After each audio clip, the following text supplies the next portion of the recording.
Good afternoon, good evening, good day, and Happy New Year. Welcome back to HeroesCCL presented by Wisdom. We just saw our first matchup of the day go over to the side of Chili Mountain, and we're gearing up and getting ready to go into our second best of 5 of the day in our ladder bracket. We're going to be seeing Storm Esports versus Chili Mountain. My name is Bahamut, joined by Grubby and Justing, and I got to hit one important factor before we talk about our break time here.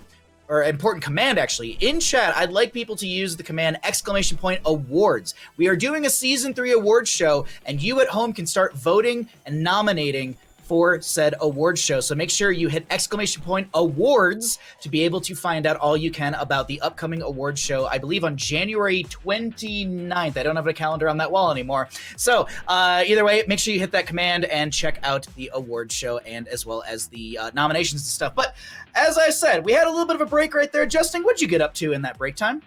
I made the world's smallest sandwich.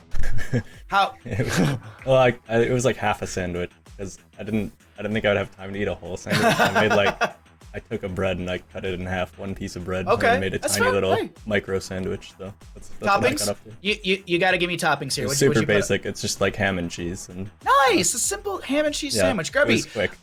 Grubby, how was your break as well? A manwich. I stayed at the computer and didn't stretch my legs. Oh, you got to stretch your legs. It's a very, very serious thing because you don't want to get blood clots and stuff like that. So make sure you stretch your legs and get a little exercise. But I on the he's just gone. That's it. I got my fruit sacks. I got myself another cup of tea. But I am ready to get into our next matchup because we are here in this ladder bracket. It's the Do or Die series. Or I guess the gauntlet bracket. But if you lose your best of 5, like Granite Gaming did just now, you are out. That is your season, and Granite Gaming will be taking 8th place and the 8th place prize pool. So we are getting ready for our, funny enough, 8th place seed, Chili Mountain, to go up against Storm Esports. And I believe we can start breaking down these rosters here, Justin. Yeah, so Storm Esports is the team that was kind of my team to beat in the gauntlet. We have BBJ playing the support, they Quasas, the off lane. IB Tings is sort of the hard range position. Lauber playing the tank, and Rutzo's the flex. And maybe we'll see some CPX Nova come in, but not expecting that for the most part. But yeah, Storm Esports just has a really strong roster. They have 5 players who are individually either S tier or close to being best in slot in their roles. Yeah. So really scary team overall. I'm actually really excited to see if we get a Rutzo Zarya today, or if it's maybe just going to be target banned consistently. But Grubby, on the opposing side of the battleground, Chili Mountain, we just saw them up against Granite. Any thoughts as we're gearing up for them versus Storm Esports? Yeah, it's really interesting. You mentioned the phrase "do or die." Technically, in this playoff bracket, it's do or die, right? That is true. You lose once, or you have to go full do. Not the way that you're maybe now visually picturing that. Definitely a big challenge, playing series after series here, but they're up to the challenge. They know Storm is going to be tough, but the members of Chili Mountain, Banana Age, Make, Copen, Ultralisk, and Azerite sure as heck are going to be trying. Storm is going to be fresh, but Chili Mountain is going to be warmed up. Chili Mountain is warmed up, and that was actually the factor that I was considering as well during the break is what is the preparation for today for Storm Esports? Did they relax and as a group watch this matchup, or were they scrimming, getting ready for this up into the matchup? And that's something we can talk about a little bit more in the draft because I want to pick Justin's brain about that because we can actually start finding out where we're going to head to for our first map in the second best of 5 of the day. No surprise, the members of Storm Esports opted for first pick priority. No coin flip during the ladder playoff because I believe it is the higher seeded team that is going to be choosing if they want first pick or map pick. So Storm Esports opting for first pick, banning out Sky Temple. Chili Mountain, a repeat of last series, banning out Battlefield of Eternity. But now Chili Mountain, they're gonna shake things up a little bit. We're not gonna start on Sky Temple, obviously, because we can't. We're gonna be going to Infernal Shrines, which is really exciting, and we can start breaking this down a little bit further. But I want to talk a little bit about mentals here, Justin, because you have played in Heroes of Storm at a variety of levels. CCL, you were playing in was it China, the China League as well, if I'm not mistaken. You played in a bunch of stuff, so I want to kind of pick your brain about mentals for Chili Mountain going into this against Storm Esports, having to play game after game after game after game. Yeah, it's definitely mentally exhausting for Chili Mountain. Fortunately for them, their first series was a quick 3-0, so they're not going to be too, they weren't worn too thin. Had it been a 3-2, then things are a bit different. Then you're really in that situation where you're completely worn out. I'd say that they should be pretty warmed up. One thing that we noticed is that Storm already does get kind of a bit of an advantage from seeing this previous series played out, as they did get to ban the Sky Temple against Chili Mountain. So already they're using the information that they've gotten from watching this previous series. So there's pros and cons to both sides. Storm Esports might be not quite as warmed up as they'd like.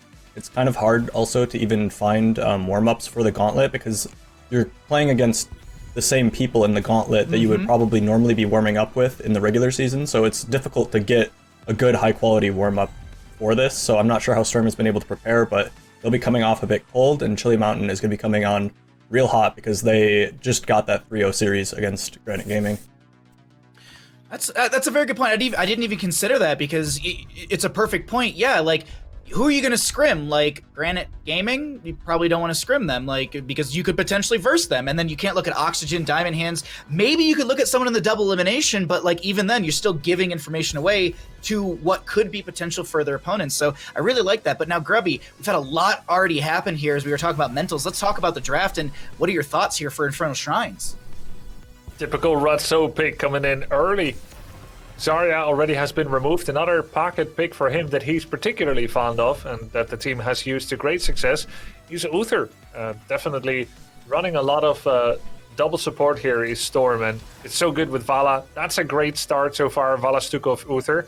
They've got the lockdown, the CC, to control the healing and the damage that can take care of any team. I don't think there's many weaknesses here, save for maybe a Mephisto in that final spot. It's possible. Ultralisk could be bringing that out. Pretty good against double support, or so Justin always says. I love Mephisto in general, and I love him for this map, but gotta get your thoughts as well, Justin, because a lot's happened so far. Yeah, so Storm immediately showing the double support. They're not trying to hide it or anything. They do have basically an S-tier picks with it. They have the Stukov Uther, which is the best combination of double support, and they also have the Vala, which is the best hyper carry to enable it. But like you mentioned, the Mephisto, that is the counter to double support. If they had banned Mephisto for Storm Esports instead of that Diablo, they would be in a much better position here in the draft. If that Mephisto was literally anything else, I would be calling for like a huge advantage for Storm Esports, just one in the draft. But the Mephisto alone is enough to kind of change my mind on that. I don't think it's as clear cut anymore. Mephisto is by far the best counter to double support. They also have the Deckard, who has the Emerald at level 7 to reduce healing, so that they have some way to engage and negate that burst healing from the Uther. The one thing they do have that's not so great into double support is a Nubarak, and they saw the double support come out and opted to pick it. I think that's kind of brave by Chili Mountain. That might be maybe a little bit of showing that Azerite, as a newer tank player, maybe doesn't have quite the hero pool that some of the tank players who've been playing the role for years have, because a Nubarak into double support is really rough. You typically want to just cocoon the support, the single support, and go for a one-shot. Against double support, that becomes much harder because you need somebody else to kind of control that second support to heal them, to kind of remove them as well, and you only get one cocoon, and there's 2 supports, so it's going to be a little bit difficult for the Anubarak unless they're able to get just really strong combos with the Mephisto into that Emerald from Deckard. But they definitely have the tools, especially with the Mephisto being picked up. Mephisto completely destroys double support if it's played well. You really always need to be tightly clumped up and playing really close to each other with double support to get value. So it's going to come down to Make on the Mephisto to be able to make it happen in this game. Well, thank you, Justin, for your analysis and breakdown. We'll see if Make can make that play, but let's introduce these teams because we have, well, Chili Mountain, as we've already seen earlier today, but we got Storm Esports coming in, our number 6 seed in the ladder bracket, the Gauntlet, as we also call it. Dequaz on the Hogger, BBJ on the Stukov, Ivy Tings on the Vala, Rutso on the Uther, and Lauber to play the Varian. Over in the red, once again, we got Chili Mountain, Copen on the Blaze, Azerite on the Anubrak, Make on the Mephisto, Deckard to be played by Banana, and Ultralisk on the Tychus. It's hard for me to make a call because, like, Storm Esports in general, Grubby, is such a strong team, but Chili Mountain, they're looking good today, and so I'm going to lean into Chili Mountain because, as Justin said, if Make can execute, I feel like they have a game-winning draft, but the execution needs to be found. What are your thoughts on the draft, the map, anything? Yeah, I think both compositions have a team that can easily win this game. I don't think it's going to be too bigly about the draft. I think it's going to be about the execution, which is always a good setup here. for the first game of a series. I'd like to also kind of lean into why, as we're kind of breezing past that, why Mephisto is good into double support. So Mephisto, like Maiev, hold that thought. We see a move here on the Nubarak. He gets slowed and damaged by Stukov, but he's going to be able to get away. Looks like there will be a disengage. Maiev and Mephisto are two of the main heroes that get cooldown reduction on their basic abilities the more PvP connections they make with sources of damage that they've inflicted. So Mephisto can do more teleports, more lightning novas, and more skull missiles the more successful connections he has on enemy players. Which types of drafts and compositions are more likely to group up in order to receive maximum damage from Mephisto, allowing him to continually go in over and over again doing massive damage? Well, that's double support compositions, which need to group up to share the heals, share the Stukov heals, the pustules, line up for a Holy Radiance from Uther, and really just fight as a 5-man brawling team. Double support comps are worse at splitting, as they are not as good at split pushing, like a Falstad, the Haka, or a Greyman and Nubarak comp. They don't really want to spread themselves thin. The solo Uther can't get anything done in the game, but put them together, they're the strongest 5-man fingers to a fist, and they can punch hard. That's why double support teams are always together. That's why a hero like Mephisto can get more out of their grouping and is able to somewhat mitigate that power, the double layers of protection that the double healing offers. It's Grubby, if you had to do a dissertation or like a PhD sort of thing, that would have been a perfect breakdown for it, because I know that was a really good way to break it down, because I think a lot of we do kind of glaze past this constantly or breeze past it as well. It's like, oh, double support, blah blah blah, Mephisto, cool, go. But it is, it's a lot of that cooldown reduction. And let's look at this fight right now. Dayquaza, he's getting chunked quite a bit, but here's that healing coming out from Uther as well, just sustaining. Actually, Stukov's on the left-hand side of the map, grabbing a camp, and he's going to be joining in just a second here. Healing Pathogen will be coming out. There's a lot of damage going on to Retso, but there's the pop of the pustule, and now it's Copen who's in the awkward spot, and Nubarak has to burrow charge back in to try and save, and First Blood goes over to the side of Storm Esports, with Ivy Tings trying to back away. You had mentioned the clumping, and we're seeing it here, but unfortunately, the healing output and the overall communication and playstyle from Storm Esports will yield them that first blood, and they should be able to get a little bit of value on this objective phase, maybe just a little bit ahead, but I expect Chili Mountain to try and step back into this. I say this as I look at Mephisto in bottom lane. Seems like maybe Chili Mountain are going to opt for a defense and just let Storm get this first objective. Yeah, I mean, that's the to the victor go the spoils, right? They had that first fight, there is that first kill, and Mephisto ran out of mana. Tychus wasn't quite there at that moment, so that was a good fight for Storm. But still have to point out how close it was for Vala to fall there. Though that is kind of an Uther syndrome. They're so low is something you always say when you're against Uther, but that's a great deletion. Just when it looks like they're going to give up the entire objective, Chili Mountain comes in here and tries to steal the rest. Now, this is a good kill, but they don't truly believe that they can get 40 skeletons in the space of time that Storm could only get 5. And they've got all the lanes pushed in against them, so I like Chili Mountain not going for the low-hanging fruit, and instead kind of seeing the big picture and still clearing mid, still clearing bot, and not leaning too heavily into that objective.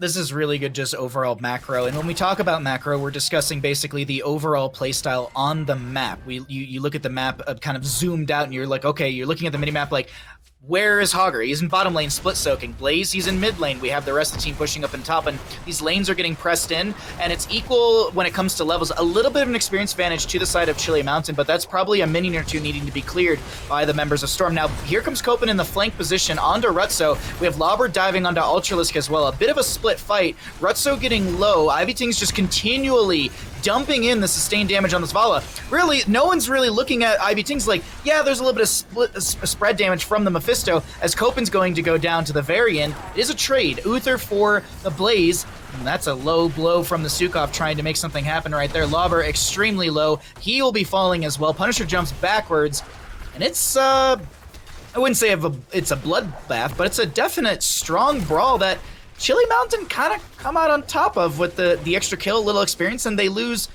a sidewall, a gate, and one singular tower in top lane. Yeah, and then of course almost a mid tower as well, right? Because Hogger was doing some double laning. He picked up a fair bit of experience. If we look at the experience contribution for Dayquaza, it's at 7,000. The next highest contribution is by Chili Mountain's Tychus, 5,000. So Hogger definitely has been keeping Storm in the game, despite some of the losses, despite the objective not doing that much. And as it stands, very close in XP, but very impressed with Chili Mountain, despite having a fresh Storm against them, a higher ranked Storm. Keep in mind, Chili Mountain 0-7 in the season in best of fives. Storm 4-3, and Storm even had a default loss, so they're more like 4-2 with a question mark on that final match. It's very impressive that Chili Mountain is off to a little bit of a lead, at least in terms of experience and kills, even if not in structures. I was actually, when I was making my little bracket predictions for myself, I actually had Storm Esports eventually going up against Wildheart, and when I was like discussing the stats and everything, I'm like, holy crap, I forgot that they didn't play each other. So in my mind, I'm expecting eventually to see a Wildheart versus Storm, but my expectations are already blown out of the water. I was already wrong with my initial prediction that Granite would beat Chili Mountain, and it's quite the opposite with that 3-0 that we just saw. So liking what we're seeing, but here, oh no, I don't think they're going to like to see that entire enemy team in a bush right there. That is a wonderful bush party for the side of Storm Esports. Chili Mountain, unfortunately, they didn't get the invite in time, it looks like. I love how Dayquaza played that. It felt really clever. Let's see if we have time to talk about that. Please. They were split. Dayquaza, Hogger to the left. There was 2-3 to the right.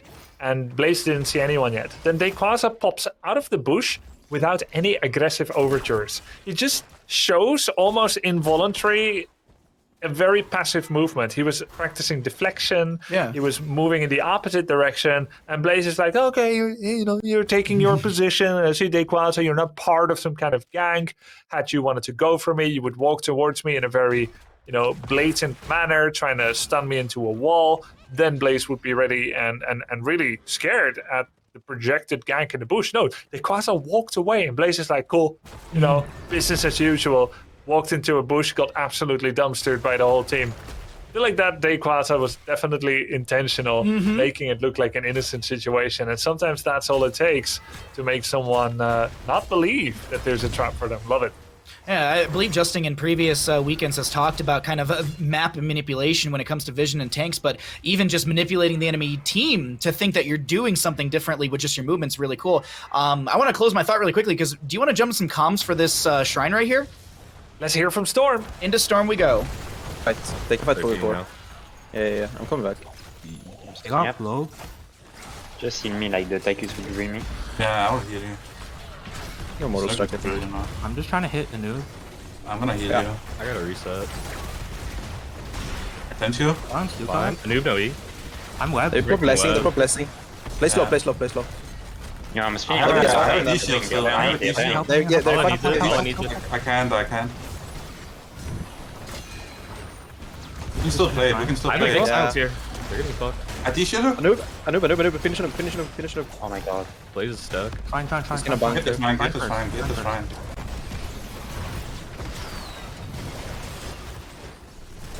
Be fine. They're all gone. Kill him. Killing us, right? Come on, jump. Yeah, let's go. Oh, he's Punisher's one. on Deckard. Yeah, I'm on here. They're one. Maki. They can no heal for a little bit. They can no heal Yeah, for a little bit. I heal you, Kevin. Fuck, that's so unlucky. I can heal you after. Kill maybe banana as well. He popped I blessings. cannot. I think you just walked down. Yeah, just run. Yeah, you have a Punisher. I'm walking over. Okay, it's fine. Just take the waves. Sure. Did we walk into the Tychus is what dying.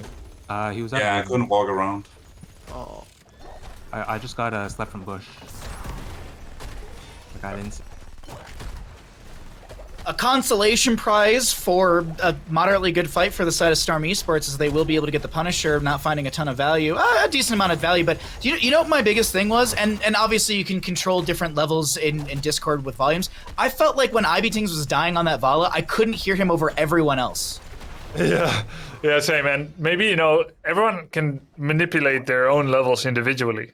So like we're going in, we're kind of having everyone's raw volume levels. Maybe they turned them up, but agreed. Yeah, like I was looking at him. I was like, he got cocooned, and he was like, cocoon. And like I was like, he is cocooned. And then all of a sudden it's like, What? hey, What's happening to you? hey, I'm taking a little bit of a nap, Dr. King. It's just like, it was just like, oh man, like either, as I said, like you can control these things individually, so maybe it's just one of those things that we haven't adjusted on our end. But still, that was just the thing I noticed. But any takeaways for you, Grubby, from those comms?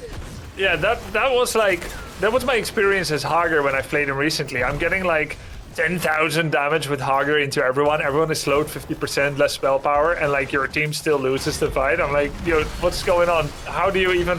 But here's a big fight. Stay well. Listen, not really getting a lot of results there. And now everyone is gonna get cleaned up. Storm is getting so much damage in. Maka would be lucky to get away if he can.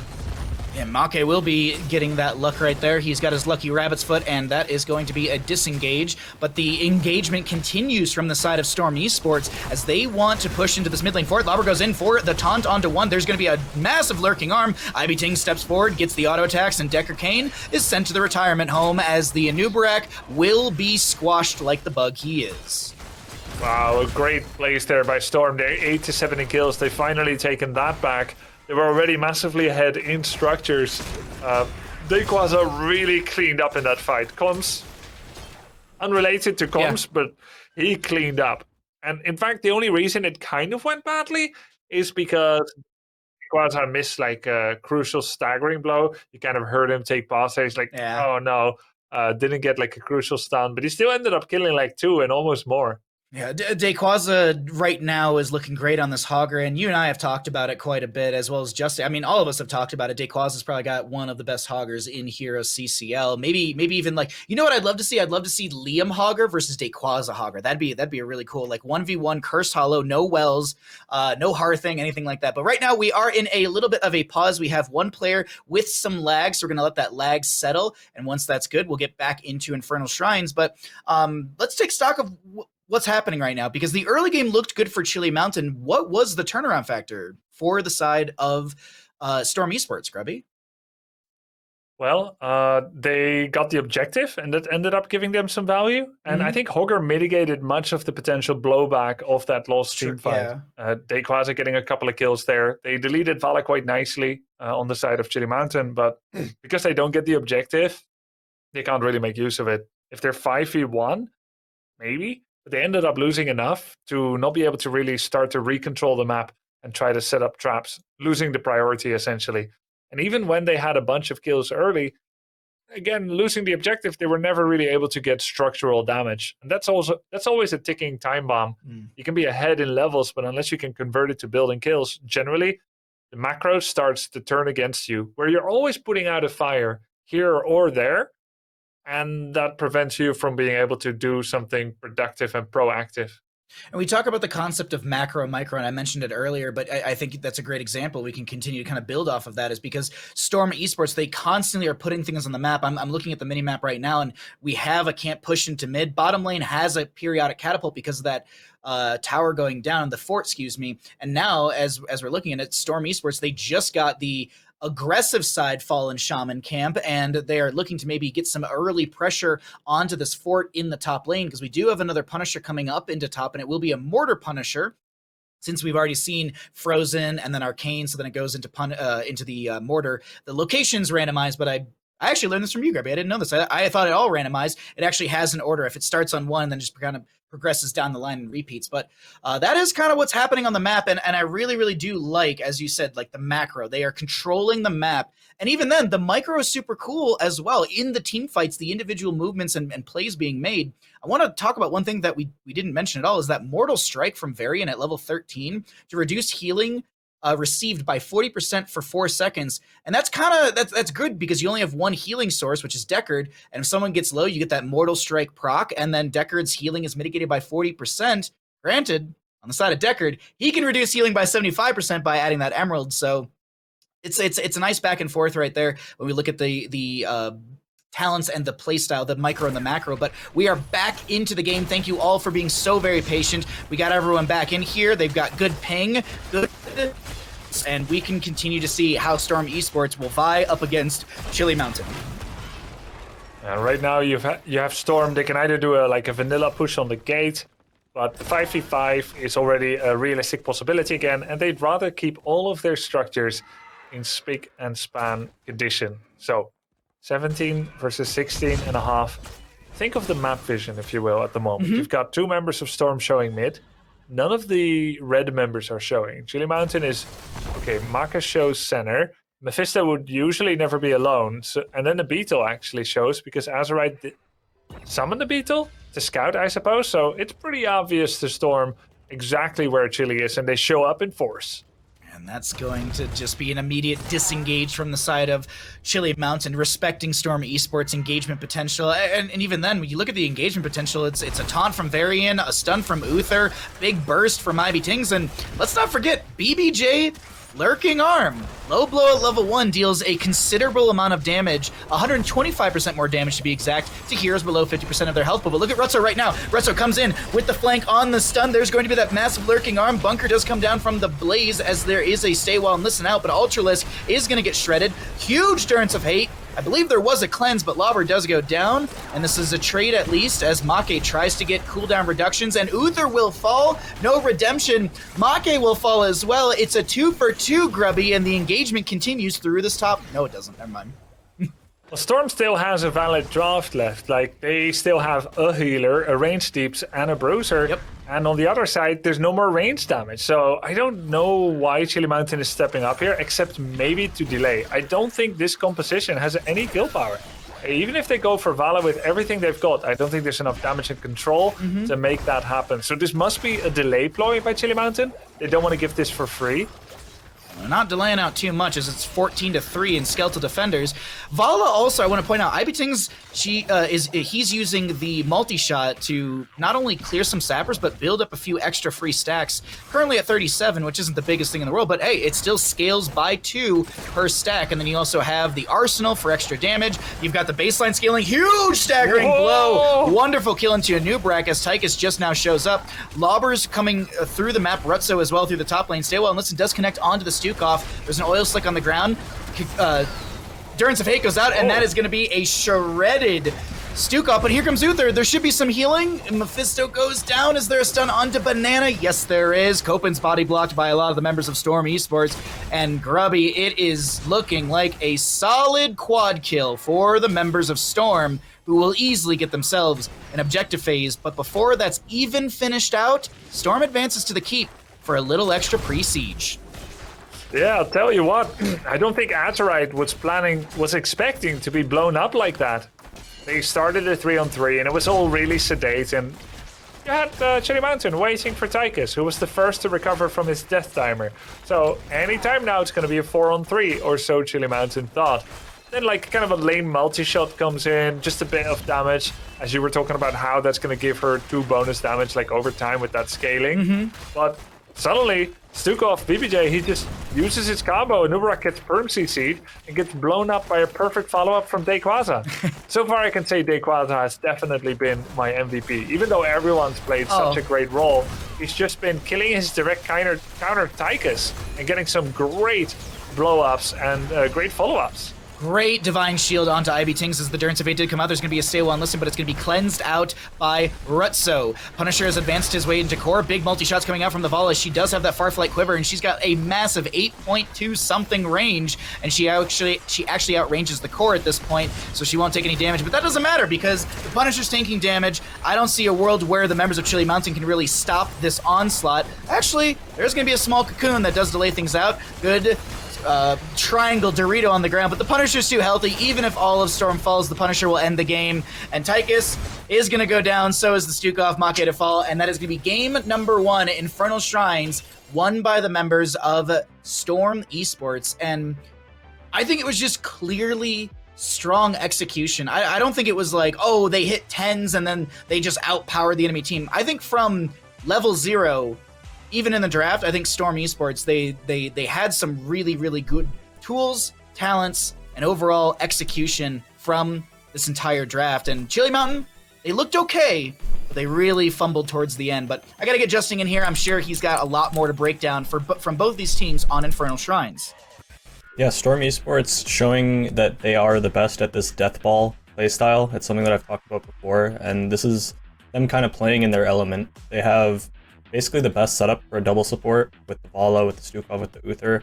And also once it gets level 20, the game is basically over for Chili Mountain. It's nearly impossible to beat their composition because they have Lauber on the Varian, who has the spell power banner at 16, but then at level 20, you get the healing increase for everyone who's in their range.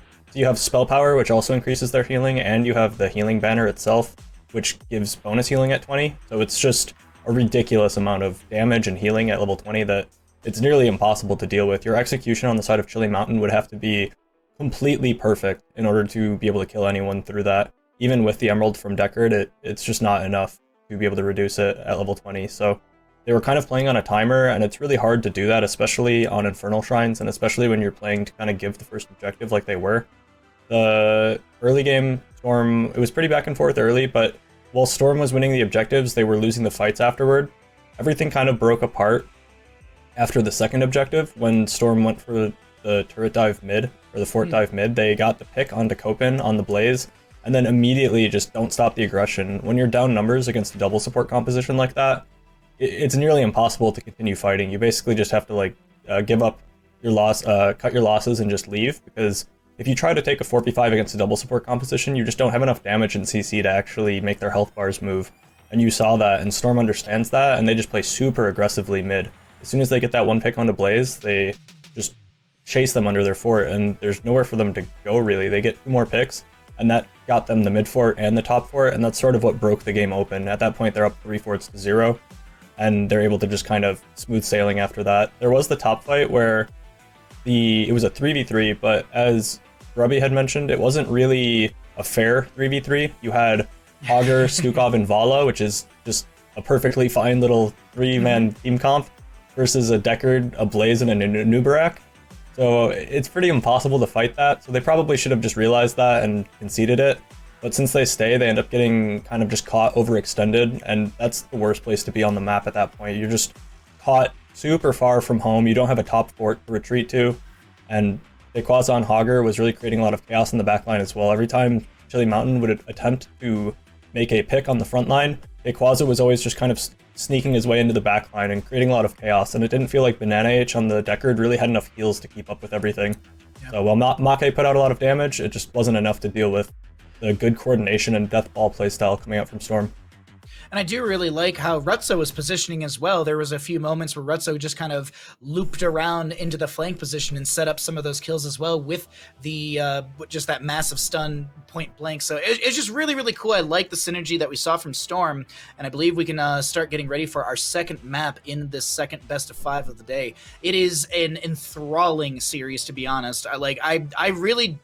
I'm expecting a little bit more from Chili Mountain. Not to say like, oh, they didn't meet expectations last game. I really think that they can actually dent and bruise and potentially even beat Storm Esports. They had some shining moments in that game, but I think they just have to kind of reel it in. And there might be a little bit of nerves. Like Maki in the interview said that they are scared of Storm Esports. They think that they are kind of one of the titans that they really got to get past, and it's definitely doable, but it's looking a little hard after that double support composition. And you know what? While we're actually waiting to get the map and everything ready here, I do want to ask. Grubby and I talked a lot about double support, all that kind of stuff, Maev and Mephisto.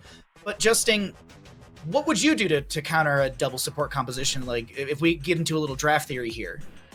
So the Mephisto is a good start. Not picking a Nubarak is also important. A Nubarak really struggles into double support. So if you fail your engage as a Nubarak, you kind of don't have anything left, and you become a very easy target. We heard when we listened to Storm comms that they were hyper aware of that. As soon as a Nubarak burrowed in, they're calling his cooldown, and they're just looking to punish the Nubarak. So I would have preferred to see something like a Muradin, or Diablo was banned, but something like a Muradin that can kind of just survive in the enemy team, especially with having a little bit less damage, having the double support. You can kind of just live in the enemy backline if you are something like a Muradin, and a Nubarak really doesn't provide much for that. But also just, I would honestly just ban Uther if you know that Rutzo plays it. Uther got to the point where he was first pick ban every single game at the end of last season. Uther hasn't been changed, it's just the teams have been drafting differently. There's just been less Uther being played. Uther, in my opinion, is still completely broken. I think he's just a ridiculous character for double support. He enables way too much. So Storm being the first team to kind of show that and remind us how strong double support with Uther is, Uther Stukov is nearly unbeatable, and Mephisto is your best chance, but as it was seen, that just was not enough to deal with double support, so I would just ban the Uther. I would rather play against Zarya than Uther. Okay, all right. Well, we'll see what's going to happen into our second map, because we do know where we're going to be heading into now. We can start breaking down draft theory and all that good stuff for all of you at home, because we are going to be seeing Chili Mountain opting for first pick priority as the losing team. So Storm Esports will be choosing to take us to Tomb of the Spider Queen. And, you know, for all the stat hounds at home, if you will, Storm Esports, they have played Tomb of the Spider Queen 3 times, and they have won all 3 times. On the side of Chili Mountain, they are 0-5. And a fun little stat, actually, as I was doing some stats earlier today, Storm Esports has not played on Dragonshire the entire season, and Chili Mountain has not played on Cursed Hollow and Dragonshire the entire season. So somehow, after all these games, all these weeks, they managed to elude all of them. But Grubby, any thoughts as we get into this Tomb of the Spider Queen draft? Well, I think it's wise to let Storm pick the map here for Chili Mountain, because one map win alone isn't enough. If you have like a specialty map, you need to penetrate through the mental defenses of your opponent. You need to know what they're about and what they want, and to kind of get, like, even if you end up falling 0-2, to kind of know what they're looking for, what they deem themselves strong in, and then maybe even breaking them on their map, I think has the best chance here of swinging it the whole way. Let's see if first pick is going to be helping them as well.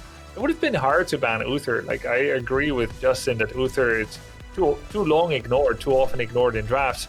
But, like, can you remove Uther and Zarya as the first 2 bans in every draft? It seems tough with so many generalist high prio picks like Johanna, Stukov, and Rhaegar.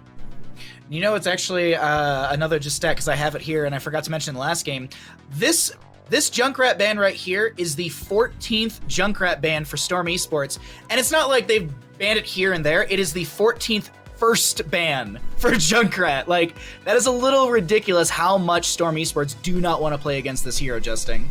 Yeah, Junkrat is a monster, and he has been for most of the season. He did get his little slight changes, but Storm Esports showing that that's not enough to ignore him. He's still really, really strong in the meta, and he also counters a lot of things. He counters Medivh to some extent. He's a lot better into double support than he used to be. You have the option to just go into the scaling stuff at level 4 and the big grenades at level 20, which even against double support, he can still chip away at everyone's health bars.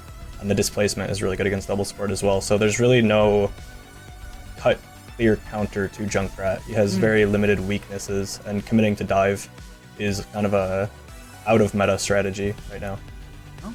Well, Question. Justin, you would have picked Uther here after Stukov. Well, I probably wouldn't have banned my own Vala away though, because they could have literally just ran it back with the Storm comp if they were comfortable with it. They banned Vala, which makes it a little bit awkward now, because Like, they could have if basically had the same comp as Storm did. Yeah, exactly. And can it work with another pick than Vala? Would Uther Lunara be good? Because all the conditions were there. You said Stukov Uther is the best, Uther's busted, and it's good into an Uberak. That's what Storm has. So It's kind of a whole playstyle too. If you aren't really comfortable with it, if you don't have a player who likes to flex into those type of things, like Ultralisk is a flex, but he's typically on really aggressive things, whereas Rutzo as a flex plays a lot of these weird defensive heroes like Zarya, like Uther. I think it is strong. It's definitely, Vala is the range that you'd prefer with it. She's kind of the best one, but you can still make it work with a Cassia. You can make it work even with a Tychus to some extent. There's definitely alternatives. You don't necessarily need the Vala, so I'm thinking it's mostly just a comfort thing. And if you were to pick it, you don't necessarily need to pick it that early unless you're afraid of it being banned away, because Storm Esports isn't going to take it when they have Rhaegar and Anubarak. This is really fun drafts from both sides, honestly. Like, I like the Urel. I think the wave clear and the control overall from Storm is looking really good. You've got good CC from Anubarak. You've got Rhaegar slows, Tychus sustained damage. Urel is going to be able to bop people around. Is this going to be... Okay, I was like, they're not going to go crazy and, like, grab, like, a Medivh here with the stitches. No, it's going to be the double fishing composition here, Justin. It's going to be a hook out from Stitches and I would assume a mind control from Sylvanas as well, but we're getting into this last pick, and I do want to kind of get your thoughts to break down both of these drafts and maybe who's going to come out on top of Tomb of the Spider Queen as we have this last pick from Storm coming through in a second. So the Stitches is kind of a wild card on this map. This is one of Stitches' best map. The random hooks. Okay, so Rutso with the Kael'thas. That's interesting. It's not Mene. We're gonna well, maybe have to hop into comms at some point and make sure that Mene is not account sharing, because the Kael'thas pick here is a little strange, but really weird. This is a good map for Kael'thas if there was one. The wave clear is extremely important, and you can rotate between mid and top and get lots of globes, which he likes. Unless he goes convection, like the Storm League Kael'thas do. You mean the best talent? Yeah, the good one that does 100 more damage once it's fully stacked. So overall, I mean, the Kael'thas is definitely weird. It does give them a lot more crowd control, a lot more just lockdown and CC. That is the one thing that uniquely Kael'thas brings outside of his wave clear and the other obvious things. Having a ranged with a hard stun on his E, he's the only one I believe that has that. There's very few sources of CC in base kits from ranged, Kael'thas being the exception, and there's also the Pyroblast, but that can be countered by Blaze Bunker if they opt to go that route. So it's really brave, especially into Stitches. Kael'thas is he's got a pretty thick hitbox, so he's pretty easy to hook, and he doesn't have any mobility to dodge it, so Azerite probably likes that last pick coming out from Storm. And a lot of this is just going to come down to Chili Mountain ability to execute with the Stitches. If Azerite can hit hooks on crucial targets like Kael'thas and Rhaegar, they should be able to win the game. If they miss hooks, then Storm Esports should just take it from there.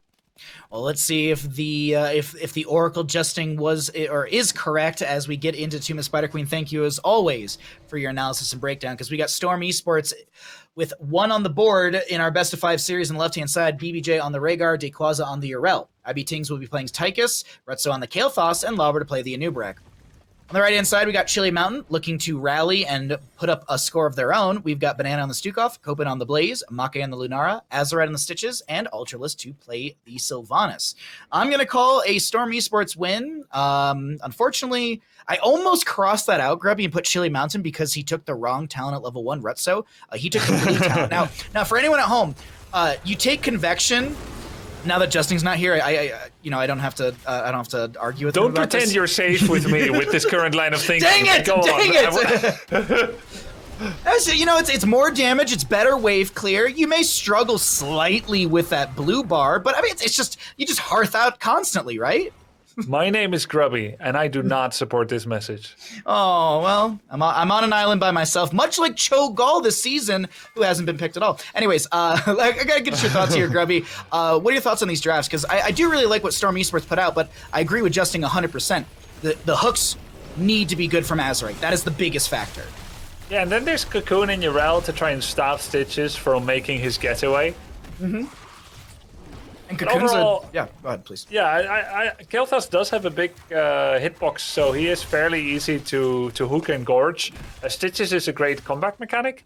You can always gorge to victory. Any hook, any gorge at level 13 plus can just start to help to tilt the game in your favor. So never counter Stitches team out, but it could really snowball against them. If I just kind of look at the comp, Lunara, Stitches, even Sylph to a degree, they're all fairly conditional. There's not like, oh, someone's out of position, let's punish them with a Stitches, or let's punish them with Lunara. It's not as bursty. So it's very conditional for Chili Mountain. But if everything goes well for them, this is a composition with a lot of potency. I'll give a small lead, though, to Storm. I do like what they have, and what I was also saying really quickly, if Azerite does go into Gorge, Cocoon is a hard counter, because if you hit a Cocoon onto a Gorge, a Stitches who has Gorged a teammate, the teammate is spit out and they don't stay inside the Cocoon with the Stitches inside the Gorge. So it is a really nice counter tool. And then the other thing we didn't talk about is just the Beetles getting in the way constant, but there's going to be that range stun, as Justin was calling, the Gravity Lapse from Kael'thas. He also did go into the Netherwind at level 1, which increases your range by 30, and you also get refunded mana if you land the Gravity Lapse on an enemy. But here comes a Burrow Charge in from Anub'arak. There's the Gravity Lapse once again. Kael'thas is applying a lot of flame and fire to the side of Chili Mountain, melting Chili Mountain on that Stitches. Yeah, nice follow up there from Ratso coming in with that big Gravity Lapse. It's funny, like let's say, can I say the worst Kael'thas? No offense. They tend to think Flame Strike is like the biggest thing in the world, where They're even doing DQ, not knowing that DQ doesn't make Q deal more damage. Like, they'll be flame striking a single target with a big flame strike, stationary target. And that's like level 1 of Kael'thas. Just DQ, spam, big flame strike all the time. Cool, a lot of fire. The middle level goes for the ignites. Yep. Recognizing, hey, mana conservation, that's good. It's easy to spread it, it forces positioning. The highest level Kael'thas, they focus with their primary skill on gravity laps. Multiple stuns for long seconds. Fantastic. Ultralisk going way deep, yo! What the heck? Wow, Ultralisk trying to get some backline kills there, but not gonna work out. Rutso resisting that attempt to take his life, and BBJ healing everyone up enough. Blue Web Weavers are coming out off the back of a massive gem advantage. Yeah. Storm Esports now sitting with a near full level lead. That is also a lot of... I didn't see how many that the... Actually, I can look back at the mainstream. So, they didn't have any turned in on the side of Chili Mountain, and I just did the math. They have a solid... Oh, I did the math, changed on me. They got somewhere in the ballpark of 30 right now. So that's like they had enough to turn in like a minute and a half ago, and now they just don't, which is that's a big hit to the gem economy on the side of Chili Mountain, and we could see potential back-to-back Webweaver phases from Storm Esports as they're looking just open up the map here on Tomb of the Spider Queen with their 4-0 in kills and solid level lead over the side of Chili Mountain. Yeah, it's a big lead. Storm is off to a great start there. Copen gonna try to get away, but you can't jet propulsion through people, unlike, like, let's say an ETC power slide. Lots of stuns here. Meanwhile, though, wow, nice! Chili Mountain gets a double kill. Very valuable with Black Arrow. Can get more extra damage. And Kael'thas will just poke at the fort. Dayquaza gets the insta-mount with the Divine Steed.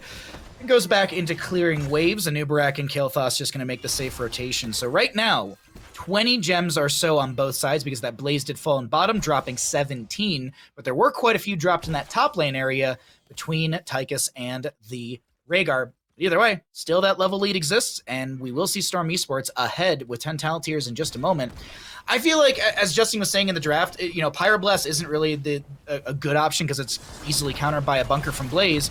I feel like hold on, I'm gonna hold this thought here. Okay, I thought there was gonna be a bigger engagement. And we're talking about like the levels of Kael'thas players. I think one of the most underutilized things for at least Phoenix is that you can use it as a sieging tool. It's got a low cooldown, low mana cost, and you don't have to save it for just team fights. Like, let's say you summon Web Weavers and you're pushing up, throw it out. Let's say the enemy gets Web Weavers. You throw out that Phoenix, and it's gonna be easily able to just zone back the enemies. It's 80 mana and a 60-second cooldown, and you actually get 80 mana refunded if you land Netherwind. So essentially, if you land a Netherwind, you just mitigated the cost of Phoenix. So I think it's just really cool or tech. off gravity loads. Oh well, yeah, that's semantics. It's just small caster math.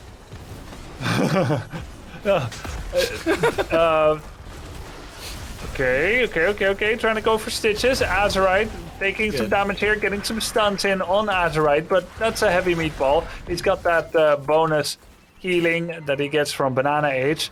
Now, once level 10 is about to be reached here for Chili Mountain, that is where Stitches can try to get some kills. But at the rate that Storm has been playing, I'm not sure that window will ever be created. Especially, Stitches, he relies on limited information on the enemy team. The hooks that are coming are never as scary as when you've got many competing, distracting factors working together to make you unobservant of where he might be coming from. And constantly pushing in every lane, which Rhaegar, Kael'thas, and Tychus have been doing very well. It's a fantastic wave clear on every member of the side of Storm Esports except Anubarak. It means that you're never going to be caught off guard. Look, Bruiser Camp revealing where Blaze is. You can kind of intuit, therefore, where Stitch is as well. Sylvanas was showing a mid lane clearing things out as well. We do have a Gorge Stitches being picked up at level 10, and I'm going to hold that thought. There's the Gorge. Hey, you can't cocoon if you're inside the Gorge, so there's Nubrex should be able to burrow charge away, not unless he is silenced. Lauber tries to double back, and he's not able to do so. That is going to be a kill over to the side of Chili Mountain, who are going to advance further forward, but a nice grenade from IB Tings will force back. Oh, the double back and everything. That was really, really kind of good wiggle, if you will. From Rutso to avoid the hook coming out. And speaking of Rutso, I just want to quickly catch people up. As much as I mean about Convection at level 1. Mana Addict is the better talent. Take it at level 1. And the reason being is after you get 20 regeneration globes, you have an activatable arcane barrier that has a 45-second cooldown, and it continues to scale, and it uses your maximum mana pool. So Kael'thas currently has a mana pool of 1,030. He gets extra 15 mana every single time he picks up a globe, and then scaling per levels. And you activate that, and you get that shielding. It's not like a Greymane Curse Bullet where it uses what you have currently. It's what your maximum is. So it's a good burst mitigation tool. So long, here's the factor though, Grubby, so long as you actually push the button. Yeah. And, that's a great way to save yourself. It does a whole of a lot more than the green talent that gives you a tiny heal when you press Gravity Lapse. Oh, that was a sick hook. And Gorge comes in on Stitches. Cocoon actually... Let's see the Arcane Barrier coming out there. Kael'thas drops to half-life, 10%, 5%. Lunara goes in, and Rotzo's still alive. Don't tell me he gets away. He had just the right amount of globes, Bahamut. The perfect amount. Banana very low does get inside the bunker, but there's no re-engagement from IB Tings or anyone as Dequaza gets the Divine Steed mount and gets out there. There's going to be a hook onto IB Tings. No Gorge available for 34 seconds. A new Brat goes in for the Burrow Charge. Won't connect. There's going to be a Lurking Arm from the Stukov. IB Tings is the target as the Leaping Strikes will be utilized, but it doesn't get him close enough. That Lunara, Make not able to close the distance. But here, big factor we've been talking about. Level 13's hit for the Stitches. Extended hook by 40%. Nabs a Kael'thas. Good Lurking Arm. Jet Propulsion. And there's the burst from Lunara to find the kill into Kael'thas. Great follow-up by Copen and Banana H. And despite the cleanse, Kael'thas could not get away. Critical amount of damage came in from Chili Mountain. They're making all the right moves to get some good comebacks. Love that trust from Copen. Following up with the Jet Propulsion in case that hook would have landed. And it was fairly close, actually. Now, Chili Mountain doesn't have the gems to pay, and it's just one gem away for Storm Esports. The Web Weaver overall did a bit. It took about 20% life off the miss in the bottom fort. Not as much as you would have liked as Chili Mountain, considering they did get a kill. It's just Yarel Dequaza. He was already in the bottom lane defending that Web Weaver, even as Chili Mountain got one kill. Now they're going to try to go for Make. All right, bunker down from Blaze, and I think Storm is fine with that. They're just going to back off, and that's going to be a 70-second cooldown. Excuse me, I think 65-second cooldown, my apologies. 70-second, I had it right. 70-second cooldown for the bunker from Blaze. Lauber gets one in. Nope, maybe. No, that's going to be the Make interrupt. There's a Lurking Arm interrupt as well. The lanes are kind of pushed in for the side of Storm, specifically through the bottom lane, actually, and that is going to be good siege potential from these Web Weavers that cannot be stopped from being summoned. But the nice thing for Chili Mountain, they're not going to have to defend down a talent tier. While there is still about a level lead for the side of Storm, we still are seeing this no 16 talent tier, excuse me, and that means that there's no Earthgrass Totem. I feel like that's going to be a huge factor in slowing down Stitches from gorging a target, as well as sustaining the chase and setup for Tychus. Yeah, and I'm not sure Abolish Magic alone is going to be enough to make him get away. Another hook attempt here. Note how IB Tings and BBJ are staying inside the minion wave. Staying paranoid. That is also something you can take into your own games as if you're playing against Stitches, even to Hakas, the same concept applies. If you 1v1 them or you're playing against them, play within your wave. Let your minions be the meat shield for you. Exactly. Any skill shot that you don't expect is coming for you could still inadvertently miss because of your devotion to paranoia. A nice kill there for Storm Esports on that top fort. They were spotted by the Wisp somewhere up north, so this is the most likely course of action to bear fruits. Going for Blaze, love it. They were shown top, and this was the least likely. Copen gets caught out, and he's definitely gonna die. That's 20 gems to fall as well. Massive rotation. Here comes the Stitches. Does he land a hook? He does manage to land it on Dequaza, but that's right by Copen, who... Oh, okay, there's a Cocoon. No, they're going for the chase. They're going for the chase. He's going to be body block. Copen, you got nowhere to go there, bud. And that's going to be 20 gems on the ground. Ultralisk will go pick them up, but now Azurite's the target who did come out of the Cocoon. And while I said that there's lost gems, all it's going to be is just a kill. But now here comes, this should be another turn-in for the side of Storm Esports. And the waves are pushed in a lot better this time, specifically through the top lane. Ooh, are they boss plus web weavering? Okay. Yeah, Wisp actually just dissipated. I don't think it gave vision right before, but it's super obvious that this is what's happening. Here's the second Wisp coming in. No, the boss kills the Wisp. But I actually ironically think that Stitches killed Blaze there. It looked like he was just about to get away. Oh, nice interrupt on Hook. Nice. I honestly, that is a very, very. It's not an easy thing to do. Like it's. I know the animation takes a little bit, but like just be able to kind of have that conscious effort from Dayquaza to be like, I'm gonna charge my hammer and be ready for this. But here comes a slow onto Stitches. The payment hasn't been made yet. The boss is moving in through top lane. Here comes a giant lurking arm. Gorge, doesn't matter. You're already dead. Copen tries to get a jet propulsion, but it's more of a disengage. Cocoon mitigated by the will of the Forsaken. Holy crap! Was that a wonderful read from Ultralisk? Yeah, but all throughout though, Chili Mountain is getting deeper and deeper into a grave of storms making. The keep is actually dying to the boss. I don't think they can save it anymore. If they do, it's going to be 10% life or so. And then the Web Weavers are expected to take it down. Well, they could actually just prioritize top lane clear. Stitch is dead for the next 13 seconds. There is going to be double camps to be grabbed by Storm just to amplify the siege through these lanes. Man, oh man, Grubby, is Storm just rallying here? There are some shining moments for Chili Mountain where I'm like, okay, you got some good hooks, but it just seems like Lauber is playing quite well on this Anubarak when it comes to positioning, as well as just being in position for the Cocoons. Yeah, exactly. It's doing a great job here. A little bit of a fishing attempt there. I think it's a fair shot by Azurite. That's going to be on cooldown for about another 10 seconds or so. Top wave is going to arrive very late. May still get the kill on the top keep though, depending on what happens in the next 45 seconds. Bottom lane. We have a double defense against the camp and the Web Weaver, and now it's all about mid.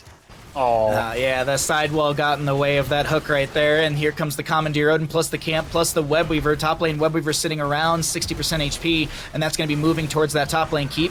Little lurking arm from Stukov as we have a Righteous Hammer to bop back a few enemies. Another hook goes out. It's going to be down for the next 14 seconds. Cocoon onto Lunara, and it looks like Lauber and the rest are able to cleanly disengage after finding what I'm assuming is a double keep. If we can take a peek at... Oh, wait, hold on. Nope. I was going to say, if we can take a peek into top lane, yeah, that keep is going to go down to the minion wave, as well as the couple Web Weavers. The babies! As I'm sure Justin is sitting there muted, he's like, those babies, they didn't kill the little baby spiders, and that's a big... He said it before, and I guess we can sit here and discuss a little bit further, because we are going to be having a pause for this game. Looks like there is going to be a little bit of a lag to fix. We'll get back into game in just a second here, but Grubby, what are your thoughts on just that huge Web Weaver phase, or... What are your thoughts on just this map so far while we're in this slight pause? My thoughts now are actually on a new terms sheet by Justin, where because it kind of makes sense how he's been drafting so crazy, like back when he was drafting for Wildheart, because Justin has alternative names for everyone. I'm confirmed that his head is actually a jungle where everything works by the rules of the jungle. It's like it's like babies, and there's monkeys, and there's crabs. Everything has a different lobsters. name. Lobsters for this map. The siege giants are lobsters, he told me. What? Yeah. Let me look at them. Oh, they're not here right now. No. We'll have him break it down. We'll have him break it down once we get out of this game, because we are going to get back into game immediately. Looks like we have our little lag subsided. No turn-in available for the side of Storm Esports, but they have a few gems they can just get in right now. On the side of Chili Mountain, they're looking for their second, and the Wisp will scout out a few Storm Esports players turning in. But what is there to even do on the map right now? Grubby boss is down for 2 minutes 30. No camps are really available for like a minute and a half to 2 minutes. Well, if anything I've learned from Storm League is true, then you should take a random fight now as Storm, and it's very glad to see that that holds up right here. Being in places where right before level 20 you could get caught and gorged is certainly risky, but it won't be paying off this time for Chili Mountain, as the target was a Anubarak. At this point, Azurite was so hungry he would eat just about anything, and Anubarak is not his first choice, but they're clutching at straws here, they're desperate, so they went to go ahead with that. Anyway, level 20 now has been reached. I wonder if Dayquaza can see the hook coming just out of the wall and then still press unstoppable, as it I don't think you can have that kind of reaction speed. I'm actually not 100% sure either, but Dayquaza does jump around. Copen takes a big burst of damage right there. More even coming in as the Commandeer Odin with the big red button is going to be sieging in through bottom. Dayquaza getting in position. A little anti-synergistic with that. Wow, that was really good. A little anti-synergistic with the Flame Strike from the Kael'thas, and it is going to be the self-cleanse from Dayquaza to be able to just back away. Another keep goes down now. It's 1-0 in series score. Now 6 forwards against 0 keeps. The chances for Chili Mountain to win this must have dropped below the 5% mark.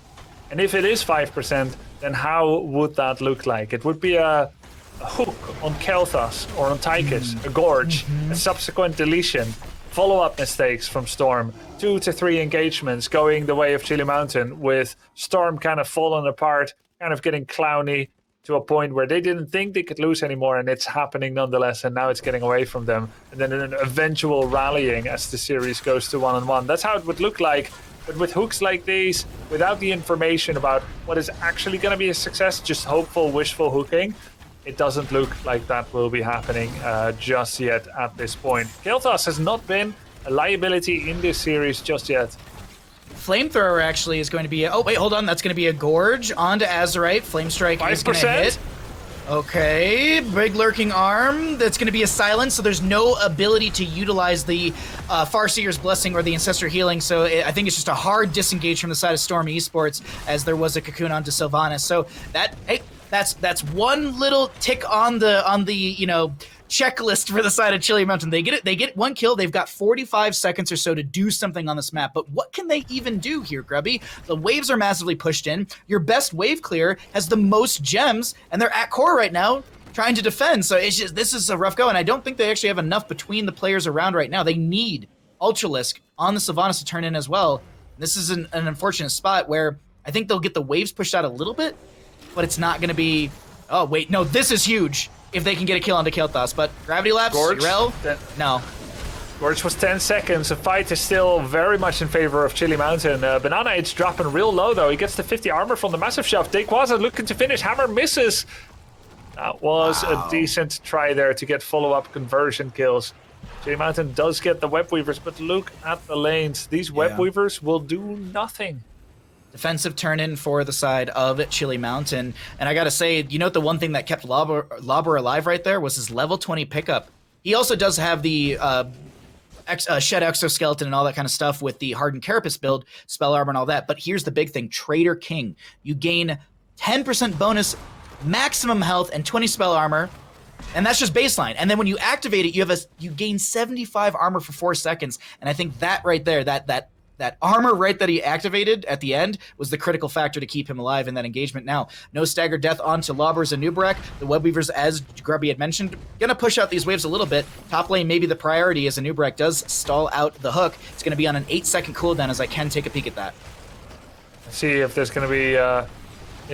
that's what it's all about. 1 second, hook is available. He gets Gravity Lapse. He's gonna try to just hook into the gate. Why not? Need to try and clutch in. And I said the Web Weavers aren't going to do anything, but I need to learn to speak not in absolutes, because this is a decent cleanup here.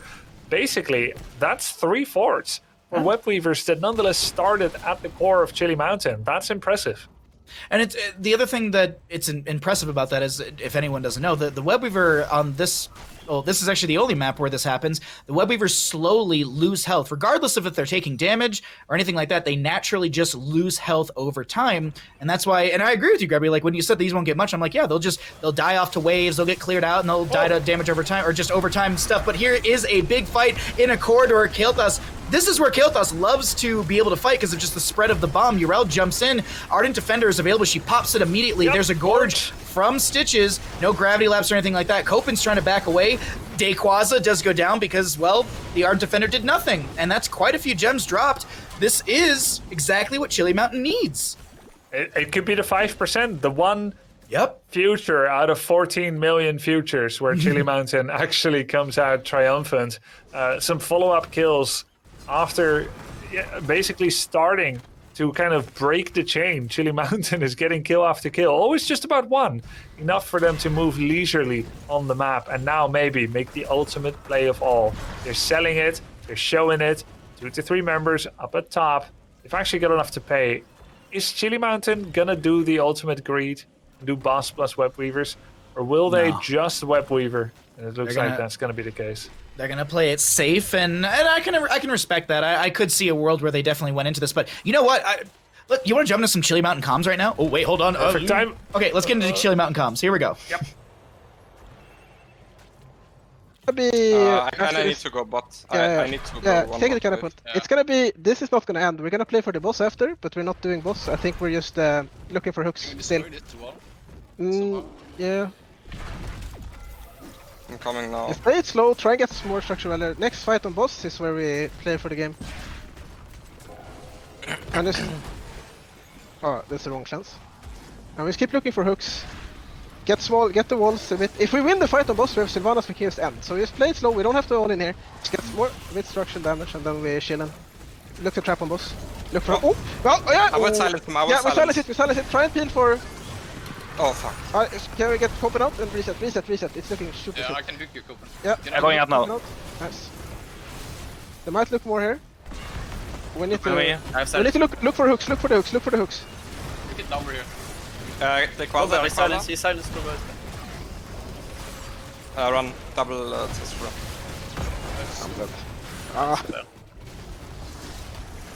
Yeah, we can't anything on the hooks. But it's fine. Yeah. An unfortunate moment for the side of Chili Mountain. You could hear their plan already, and then they go for this massive hook combo and everything, and it just, unfortunately, the Wailing Arrow was too early. The Massive Shove didn't work out, and that is going to be all 5 members of Chili Mountain falling. Storm Esports rush across the map, and Storm Esports will be your victors on map number 2, Tomb of the Spider Queen, home of the Rock Lobsters through bottom lane here, Grubby. Yeah. Did you know, by the way, that you could hook through a fountain? I didn't, and I wonder if it has to do with the changes we got to the fountains, because I thought you couldn't I think before. so. Yeah. Before, I don't think you could, but now because it's invincible, like it doesn't exist except being able to click on it for healing. Yeah. So that was really interesting that Azerite knew that. He got a hook through that as well, but it kind of turned against them. Very unfortunate for Chili Mountain. They couldn't get Copen out anymore as Storm pursued them relentlessly back from that keep.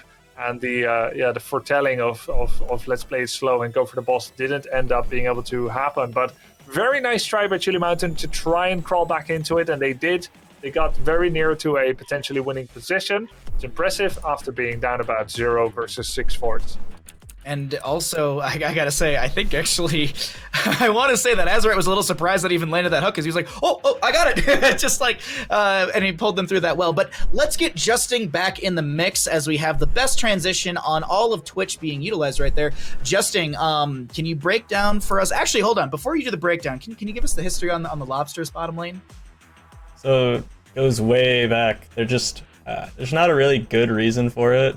It's just that there's the Rock Lobster song, and they lob rocks, I guess, and so they're rock lobsters, and so they just became lobsters because it was easier to say. Because no one's gonna say siege camps when you're in comms, right? I'm not saying invade the siege camp. I say, oh, we take lobsters here, or get their lobsters, or yeah. So that's why they're lobsters, I guess. There's you pick up weird things from playing games like that all the time. You know, as long as you're having fun, that is the most important factor. But let's reel things back in. Let's talk about that Tomb of the Spider Queen map, and I'm sure you got a lot to break down between both of these teams. So the early game went mostly as expected, where Storm Esports is just controlling it quite heavily. They have the wave clear from Kael'thas, so it's really hard to do anything proactive for Azerite on the Stitches. He doesn't have any. If you control the tempo and you control the wave clear, you are much more in a position where you can make aggressive moves, which we saw with Lauber on the Anubarak, just constantly burrowing in early because they always had that wave clear advantage. So you're almost always in an outnumbered fight against the enemy when they have to just catch waves at their towers. So good early game being controlled by Storm Esports, which is mostly expected, and at that point, you're basically trying to lose as little as possible for Chili Mountain until level 10 and until level 13. That's where your comp really comes online, because it does really all just hinge on the Stitches so much. One thing that set their comps apart quite a bit that we saw be pretty prevalent was the siege. Lunara and Sylvanas don't have nearly the type of siege that a Tychus with Odin has and a Kael'thas with Phoenix has. You touched on the Phoenix being able to just throw it at buildings and just leave it there for the free siege with the low cooldown is really nice, and they use that quite well. When Storm gets an objective, they can siege quite heavily. They have the Odin, they have the Phoenix, and that's just constant damage, just destroying your structures with very little you can do about it on the other side unless you hit a hook and start a fight. Whereas, especially because they have Stitches on the side of Chili Mountain, it's really, really hard for them to step up in fights and siege either with those double ranged. Both of them really need a tank in front of them to be able to peel them. They can't just walk up and hit you. They can't walk into the backline against an Anubarak and start hitting them. And you kind of had this awkward dynamic between Stitches, who, if he plays on the front line, he becomes a target for the Anubarak to just burrow on and engage onto the Stitches himself. And they have Tychus as well to shred him, so he's not really safe to play that frontline position. And at the same time, if you play that frontline position as the Stitches, you aren't in position to look for those hooks from the flank that aren't easy to block, aren't easy to dodge, aren't easy to cleanse for Rhaegar.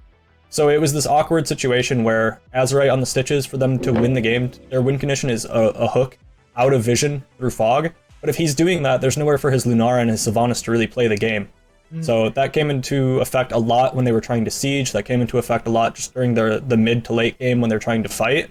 And they were down 3 keeps very early on, or like they didn't even have level 20s, and they're down 3 keeps. They're in a very bad spot for Chili Mountain. They did manage to get that pick mid that was really crucial, that brought them back into the game onto Rhaegar, onto BBJ. That was really huge for getting them back into the game. And if they would have gone for the boss turn-in instead of just the turn-in, they had the same situation as Storm had previously in the game, but when Storm got 1 pick onto Blaze, they forced the boss turn-in because it's impossible to take boss without a advantage. And so even a small advantage, 5v4, you still do that. And you could hear in the comms, Chili Mountain said, we aren't ending with this, we're playing for boss afterwards. But if you're playing for boss afterwards, you might as well just play for boss when you're in a 5v4. Because if you're looking to get picks around boss, you might as well just get staggered picks, get a 5v3, get a 5v2. And they kind of missed their opportunity there, and it all sort of just fell apart with the flubbed engage mid. There was a couple silence arrows that were just mistimed by a little bit, and small things like that can really mean the difference, especially against a team like Storm, who's definitely looking quite strong. Storm is looking as strong as they did in our regulation season, especially towards the end of the regulation season. I think Storm looked probably their best thus far, and it's not over just yet, ladies and gentlemen. We do have another map coming up. This is a best of 5 series, so we do have one more potential map for the side of Chili Mountain to reel things back in, but at this time we're going to take a short little break. Now, I have noticed that prize pool is like $29 away from hitting 11,000, and as a reminder, if we hit $11,000, Grubby's going to leak a little bit of the song that he has written for all of you when we hit, not if, when we hit 15K through the Matcherino. So exclamation point prize pool in chat to get yourself over to the Matcherino. And if a couple people give $2 here and there, we should easily be able to hit that mark. And I want to find out what this leaked little information is. But one more thing really quickly before we go to break, we have an award show for HeroesCCL Season 3. Make sure you hit exclamation point awards in chat, and that'll get you a link over there. You can start nominating, voting for the categories available. Thank you all so much for watching HeroesCCL. We got more maps coming at you after a short little break. This is HeroesCCL presented by Wisdom. Welcome back, ladies and gentlemen, to HeroesCCL presented by Wisdom. My name is Bahamut, joined by Grubby and Justing, and we are in our second best of 5 of the day. We are going to be seeing Storm Esports up against Chili Mountain, and Storm Esports, they looked a little shaky in that map number 2 on Tomb of the Spider Queen, but they rallied. They took an amazing fight right at the end that is definitely going to make it into the highlight reel for me. And they were able to knock down Chili Mountain, and we are getting ready for map number 3 here on HeroesCCL. I'm super excited about this because we are going to be seeing Chili Mountain. The loser has the opportunity to choose first pick or map pick, and Chili Mountain, the losing side, opted for map pick to take us to Cursed Hollow. It's not a super common thing, that's why I wanted to really nail that one home. Usually teams opt for first pick, they usually vie for first pick, so it'll be interesting to see what the priority is. And as always, I'd like to give you some stats on these maps. Members of Storm Esports are 2-2. They have a 50% win rate on this map, playing it 4 times. Side of Chili Mountain, well, I mentioned this earlier, we have never seen them play this map the entire season of HeroesCCL. So this is where you bring out your crazy draft picks. And I know, like, I joke about Cho'Gall, pick Cho'Gall, but like, Justin, like, this is where you gotta go for the crazy pocket draft. This is quite literally the do or die moment for Chili Mountain. They lose this map right here. They take 7th in HeroesCCL Season 3. And Storm Esports moves on tomorrow up against Oxygen and potentially Diamond Hands. But I gotta ask you, Justin, what are your thoughts getting into Cursed Hollow here? Yeah, this is where you bring out the Smash Fairy and double support. Yeah! This is where you pick the weird stuff that you've got saved up, the Ace ace in the hole. You gotta bring. You need to have some kind of strategies prepared for this moment. I mean, if you want to try winning standard, it's going to be really hard into Storm Esports. They've just been playing really clean overall, especially being able to win with the Kael'thas and make it look so dominant through most of that game. Yeah. You really need to have something prepared, especially when you're giving up first pick as well, like Chili Mountain did. Opting to pick the map does kind of make it a little bit obvious that you should be going for some kind of weird strategies. Vikings are something that you could play. You could look for something like the Juice Pirates with the Medevac, where you're just diving the enemy forts and keeps, just trying to get, structure kills, trying to do some cheese. There's Abathur compositions we could see. We saw the Samuro ban in the previous series. Maybe we'll see something like that, some Abba Samuro, something weird, but you don't typically give up first pick or map pick, especially when you're down 0-2 in what could be your last game of this season of CCL, unless you have something prepared. So I'm interested to see what Chili Mountain's plan is coming into this. Yeah, and I was just scrolling up really quickly to look at some of our production chat, and it was Granite Gaming who banned out the Samuro against Chili Mountain. So Granite might have some knowledge that Storm doesn't through scrims practice. But either way, we're flying through this draft here, Grubby. A lot has already unfolded with these picks and bans. Triple global ban, denying IB Things as Vala, denying the Hager of Dequaza, though Dequaza looks good on a lot of offlaners. Copen is going to go with that. He likes playing Hager as well. He has a Smurf that's called Dog. Really cute. And then he plays Hager on it. I like nice that. Just keep it simple, Yeah, I think it's kind of odd as we get our fourth analyst onto screen right now. We got the back of the head of Springy, so I'm sure Springy's just trying to figure out. Actually, I think Springy whispers into Justin's ear what to say, actually. Anyways, it's surprising to me, though. Like, 14 first bans on Junkrat from the side of Storm, and they have first pick, and where's our Junkrat ban? Like, Justin, I feel like this is one of Junkrat's. I mean, every map is a Junkrat map, but this one is super good for him. Really, like, how is this being let through from either team? Yeah, it is especially strange to see Storm Esports completely ignoring it. They were all focused on banning away the globals in the draft. And for Storm Esports to ban the globals especially is strange, considering Vikings comes to mind as kind of the obvious cheese strat on Cursed Hollow. We saw 30k play it in their match against Simplicity earlier. So to ban the globals preemptively almost shows that maybe you want Vikings, or maybe you want some kind of maybe Zarya and just push one lane. That might be kind of what they're looking to go with. We do have Rutzo on Storm, and Zarya is still available, so that could be what they're looking to do. Because it is quite peculiar to ban away the globals, which could come to help you later on if you are up against that Vikings comp from Chili Mountain. That's possible. And it's still on the table, and Junkrat is good on this map. You can stall out the objective for a long period of time. He also works really well with Anubarak and Hogger, just having that displacement where those characters like to fight split. They don't like the fights to be super tightly knit together. They like to kind of split the fights up. They don't go with it yet. The option is still available for their last pick, but they pick up the Greymane instead, which into Johanna and Blaze, and now with the new Rhaegar having the attack speed slow on the totem, it might be really hard to get value on the Greymane here. Into all the blinds, into these slows from Blaze, into the slows from Rhaegar. That might be a bit tough, so curious what their last pick will be. We're going to be seeing a Maiev Lunara. On the note of actually that Cursed Hollow game with Lieutenant Morales and the Vikings, we actually had Hazuab sit down with Kyle Ferguson a little bit ago and do a whole video breakdown that's over on the HeroesHearth website. So YouTube. Highly recommend that if you want to get better at Vikings or just listen to Hazuabs and Kyle Ferguson talk about Vikings on Cursed Hollow, definitely check that out. But Grubby, a lot's happened here. Got to get your thoughts as we're getting into some of these closing picks. Yeah, interesting. Maiev pick and deny here. Ultralisk could have definitely gone for that. It's going to be a last pick Junkrat. Would you believe it? No. Junkrat is also so easy to play. Maiev is so hard to play. But both Ultralisk and Rutzo are preferring to choose the road of pain, in the immortal words of Saruman. So that's interesting. Maiev, how is he going to be doing here? Should be pretty good. Can kind of punish the grouping behavior of Lucio depending on whether he can get the high five out on time or not. Two very strong compositions. We're going to see a bit of the macro game by Chili Mountain, with Junkrat and Greymane applying side lane pressure really well together with Anubarak. And on the other side, I think we have a bit of a stronger team fight going from Storm. What do you think, Springy?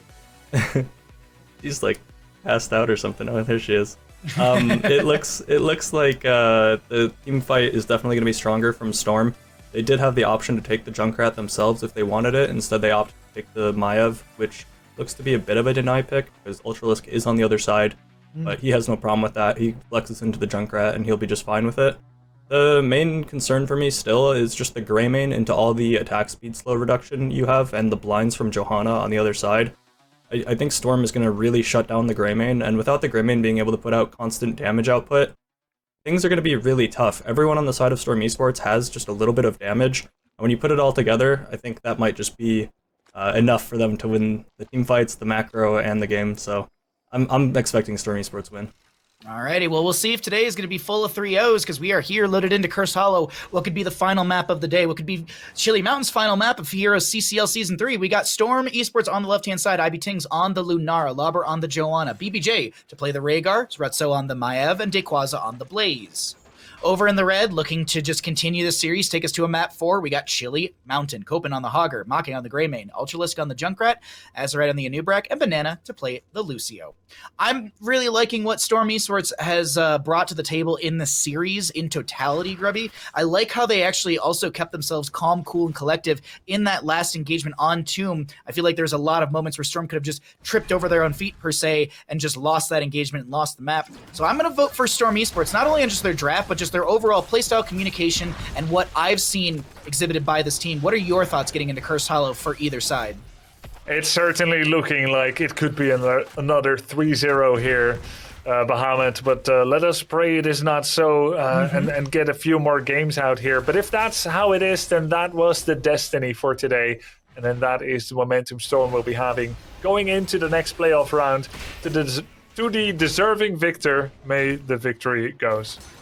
Good luck to both of these teams, honestly. I really, like, I could see Chili Mountain. I see a world where this composition definitely can execute, but it just has to be executed properly. And I always say this, like, that can be said about any team. I mean, yes, you can completely flub an engagement by missing an R or being too early or late with a heroic, or even a basic ability or an auto attack. So we'll watch and we'll observe and we'll sit here silently, Grubby. We're just gonna sit here and just hang out and watch the game, right? We don't have to do any commentary, right?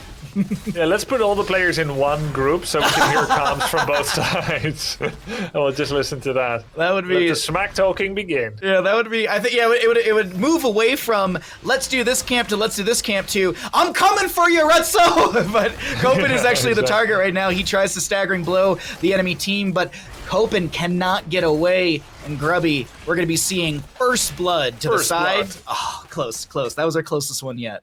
To the side of Storm Esports. One day, maybe during the finals. That would be great. Oh my god, I would love that. Just, and you know what? I'll redo my entire caster highlight reel. That's gonna be my opening highlight reel moment. Is when we get that at the same time. It's gonna be beautiful.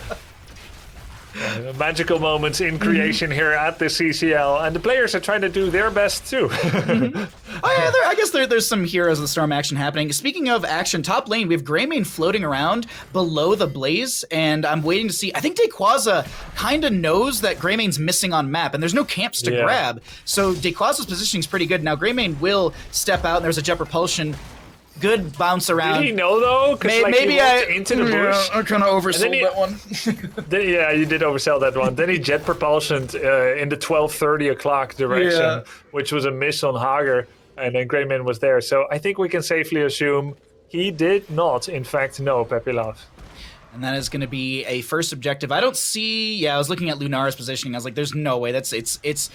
You're inting right there. You're just giving. You're giving up, and you're just gonna full on hit someone just to try and delay things out. So they go ahead and they give this away. The first objective, Storm Esports, and Chili Mountain does get the first one. Hogger gets the spin just in time as Lauber's Condemn will end. But 7's up on both sides in just a moment. Pretty standard across the board as we actually have a fight breaking out on top. Nice bro charge blocking the jet propulsion away there. Maske takes a lot of damage. Greymane trying to run away. The Lunara poison is absolutely insane. The blinds are great too. Oh my Lauber god. going forward and trying to get as much damage as he can. Dequaza trying to get the kill there on Copen. Man, Banana was so low right there. I was actually really confused for a second, and then I think IB Tings just kind of explained it through gameplay to me. I was like, man, Splintered Spear at level 7, and then I'm watching the team fight and I go, oh, Splintered Spear at level 7, okay. Like that's that definitely getting a lot of value there. But here comes the second objective, which I'm anticipating to go over to Storm, but will Chili Mountain try? Ooh, nice vision manipulation as the new Brick gets the auto charge away. You can't fully appreciate it from the observer vision, but you can tell from Azerite's movement that Lauber was standing at a 90-degree vision denial, so that's how he was able to get caught like this. Azerite will be dying in the aftermath of that, so either way, it bears its fruits. Whoa! Concussion Mine on both Rhaegar and Junkrat. BBJ very happy to chase that concussive, as he will secure the kill. And it was nice help from Rutso on the Maiev, who's looking to maybe get a Spirit of Vengeance over the wall. Rutso does get in that flank position. Lauber's getting low, but it's kind of a bait per se, as Make is going to be the one who lives, dies, lives. Damage over time, damage over time, damage over time. He's dead. Are they both dead? Is the healing there? Oh, okay. Banana. Oh. Yeah, Banana should be fine, but objective. But here's the big thing. Boss is now in the hands of Storm Esports with 2 dead to the side of Chili Mountain. It's 5-1 in kills. No, I guess no. I guess no. Two half-lives, DPS with 10% mana, full HP tank, right next to the core, no 10 yet. Maybe it could have turned into something positive, but the chances that it would go wrong, just when everything is off to such a good start, is a chance Storm isn't willing to take. And I think that's a good idea. They potentially have got ambitions to go all the way. This isn't a situation where they're like, we can win this, but look at what's waiting for us in the next round. There's no chance. You can tell that they're packing it up and trying to play it safe. Their next would-be opponent would, in that case, be Oxygen Esports, and well, that should be a really close match for Storm, and another hard one for Chili if, by some magic way, they're able to squeeze past there. Look at the threat. I've been watching Minimap this entire time. So we had a few of the DPS and Rhaegar go down to the bottom left to get the boss over there. Meanwhile, Lauber was kind of floating around, but it was more so Blaze who was kind of floating around where kind of Copen is to threaten like, oh, we might be around here if you go on boss. But now it's quite the opposite as Dequaza steps out a little too far. He's got a bunker. Lauber is around. Falling Sword was picked up at level 10 for the cleanse factor. Cocoon onto the Maiev as she drops the Warden's Cage as well. Concussion Mine pushes Dequaza away. Copen gets the staggering blow. Dequaza closes the distance with a Jet Propulsion. Maiev getting Fan and Ive resets over and over. Rutso does get the Spirit of Vengeance, but doesn't trigger it immediately because of the Riptire. Banana chasing on. Umbral Bind will be applied. Rutso, I don't know if you win that 1v1 there, bro, and it's not going to be the case. And a boss is still pushing in through bottom for the side of Storm Esports, unencumbered beyond just the fort shots and the minions. I still kind of feel like this was a win for the side of Storm, even though they did lose the Maiev.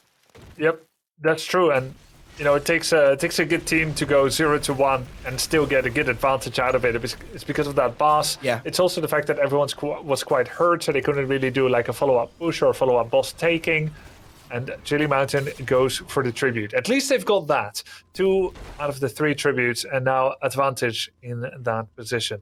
Now, what are they going to do? Just rushing boss could be risky. You could have tried a Bruiser Camp invade, but your window for that is absolutely infinitesimally small. They could try to go for Blaze, but that didn't work out once before.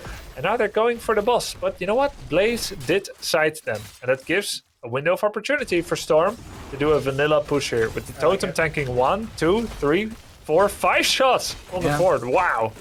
I mean, I was kind of undersold, or at least in my opinion, I was undersold by that level 7 consistently. But there is just partial value from it, right? Just with the 50% increased health to tank some of those shots as well. Very, very good utilization from BBJ as we have Ultralisk getting. Well, he actually gets his mayhem value triggered right there from the level 7, the Dirty Trickster. Nice pickup as well, because there's a stun on Lauber, a stun on Dequaza. You've got the Umbral Bind as well. So there's actually quite a bit of really, really good value, and it's a low cooldown. It's like, what, 12 seconds or something? Yeah. Yeah, I believe so. Yeah, it's 12 seconds, and also for anyone wondering why there's a smile underneath Junkrat, Diablo has something like this too. When the Total Mayhem is available as the talent is picked up, that smile appears when it is off cooldown. So Junkrat, if he drops below 50% or gets stunned, blah, blah, blah, that will trigger the level 7. Diablo, when he finishes Souls, has a little black soulstone underneath his icon as well. So if you're ever sitting there like, does Diablo have full souls? You don't have to hit tab and look. You can just look at Diablo. Unless he's not showing on map, but still, you understand my point.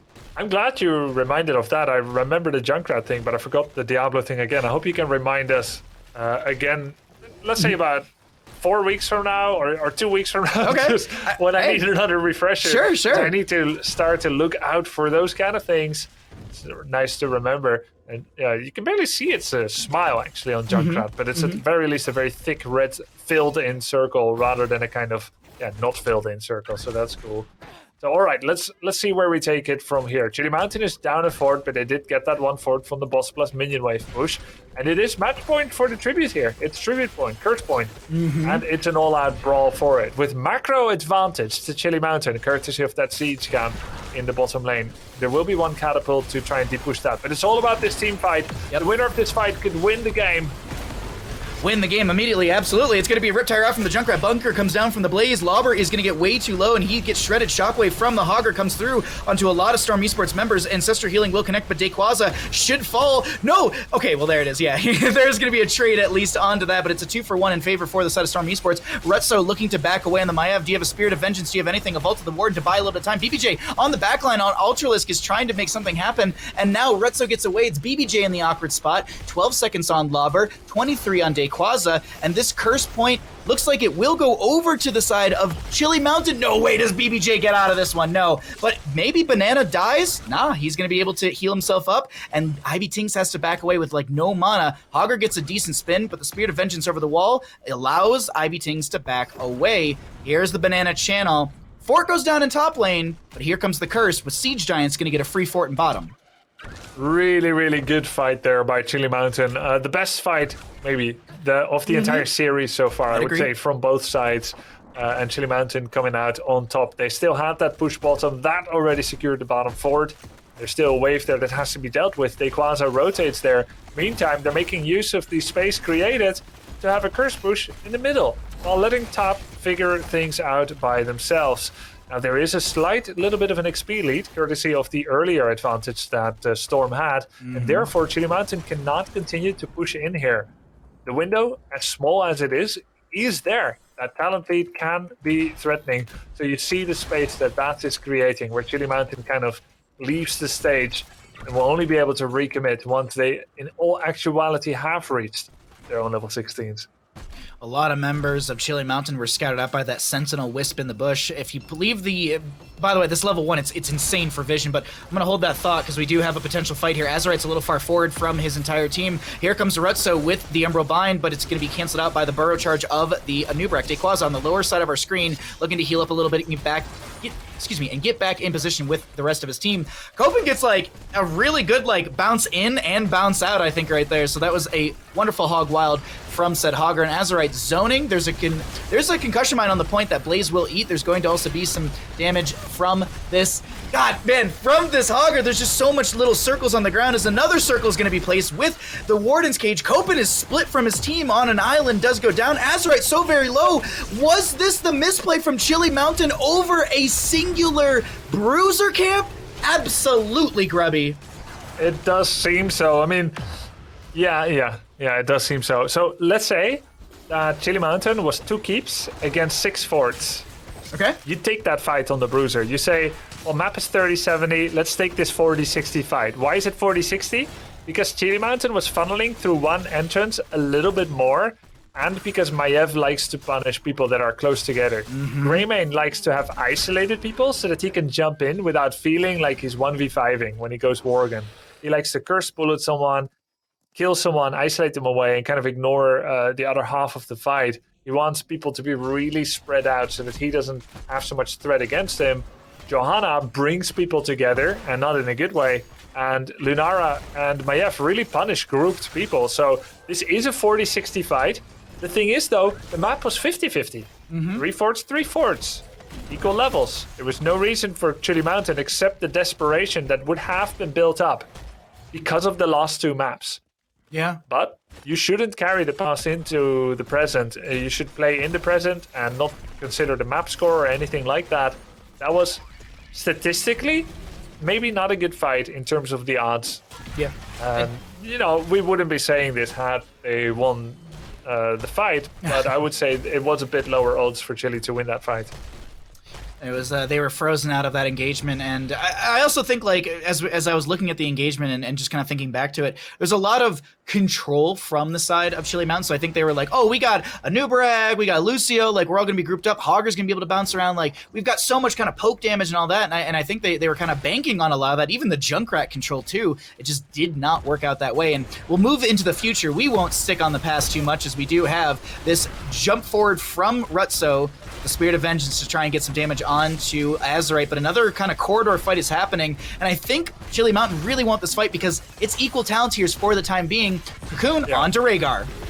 Yeah, this is a kind of fight that you want to take, even if it were theoretically bad. And they're going to try to kill Lauber, but the Ancestral Healing comes in right on time. They get Banana H on the return kill. He goes down. It's now so close to level 20. Storm Esports is real close to finishing this out and getting the 3-0. Lauber's Johanna is fantastic. No. He always waits for when he can go back in again with that unstoppable. Great bait, always making himself looking like an attractive kill, and it's not actually the case. Ultralisk killed Greymane right there. The concussion mine actually put Joanna right next to Greymane. Oh, yeah. And then Joanna was like, hey, time for me to get some kills. And that was Greymane going down as the keep will fall. Junkrat has to concussion mine away. Azerite is dotted up because of that level 4, that level 7, that spread of the Splintered Spear, but keep in mind the intensifying toxin as well. So there's just constant toxicity being spread around from Ivy Tings, and the core is starting to fall.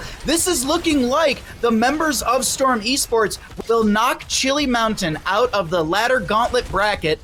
Chile Mountain will be taking 7th place in HeroesCCL Season 3, and the members of Storm Esports, they punch their ticket to the next matchup tomorrow up against Oxygen Esports. GG, well played, Grubby. Yeah, well played, Bahamut, and well played to Storm Esports. Chile Mountain, they always knew this was going to be tough, but at the very least, they've won a series this season. And I know that seems like scarce consolation, but it's a lot better than going down without a victory. They got better as the season went on. They managed to get their revenge on Granite, but Storm was a bridge too far. From the victory POV, Storm Esports gets a nice clean 3-0 against a team that won very convincingly 3-0. And that is a good sign for Storm as they go on and go up against Oxygen Esports in a match that's going to be coming up tomorrow. Tomorrow is going to be that matchup, but let's focus in on the matchup we just saw, because we got Justing back in the mix to break down everything that is Curse Hollow. Yeah, that game was actually relatively close up until the Night Invade. Both teams kind of had their moments. The tributes were traded basically completely evenly at the start. It was Chile Mountain, Storm, Chile Mountain, Storm. The one difference, though, is that when Storm won a fight, when they got a 2-0 early game, they immediately just get the boss. Whereas Chile Mountain, they didn't really have any huge macro wins, even when they did get a pick. There was the first kind of sneaky Greymane top where he picked the Blaze, and that amounts to them getting 1 tribute. But that's all they get. They don't get a boss, they don't get anything else. Whereas when Storm wins the fight and they get a trib, they also take a boss, which ended up being really crucial later on. When Chile Mountain goes for boss later with no real advantage, they end up trading their top boss for their entire bottom fort because of the damage that Storm had already gotten. So just better macro and better timing of taking fights by Storm overall.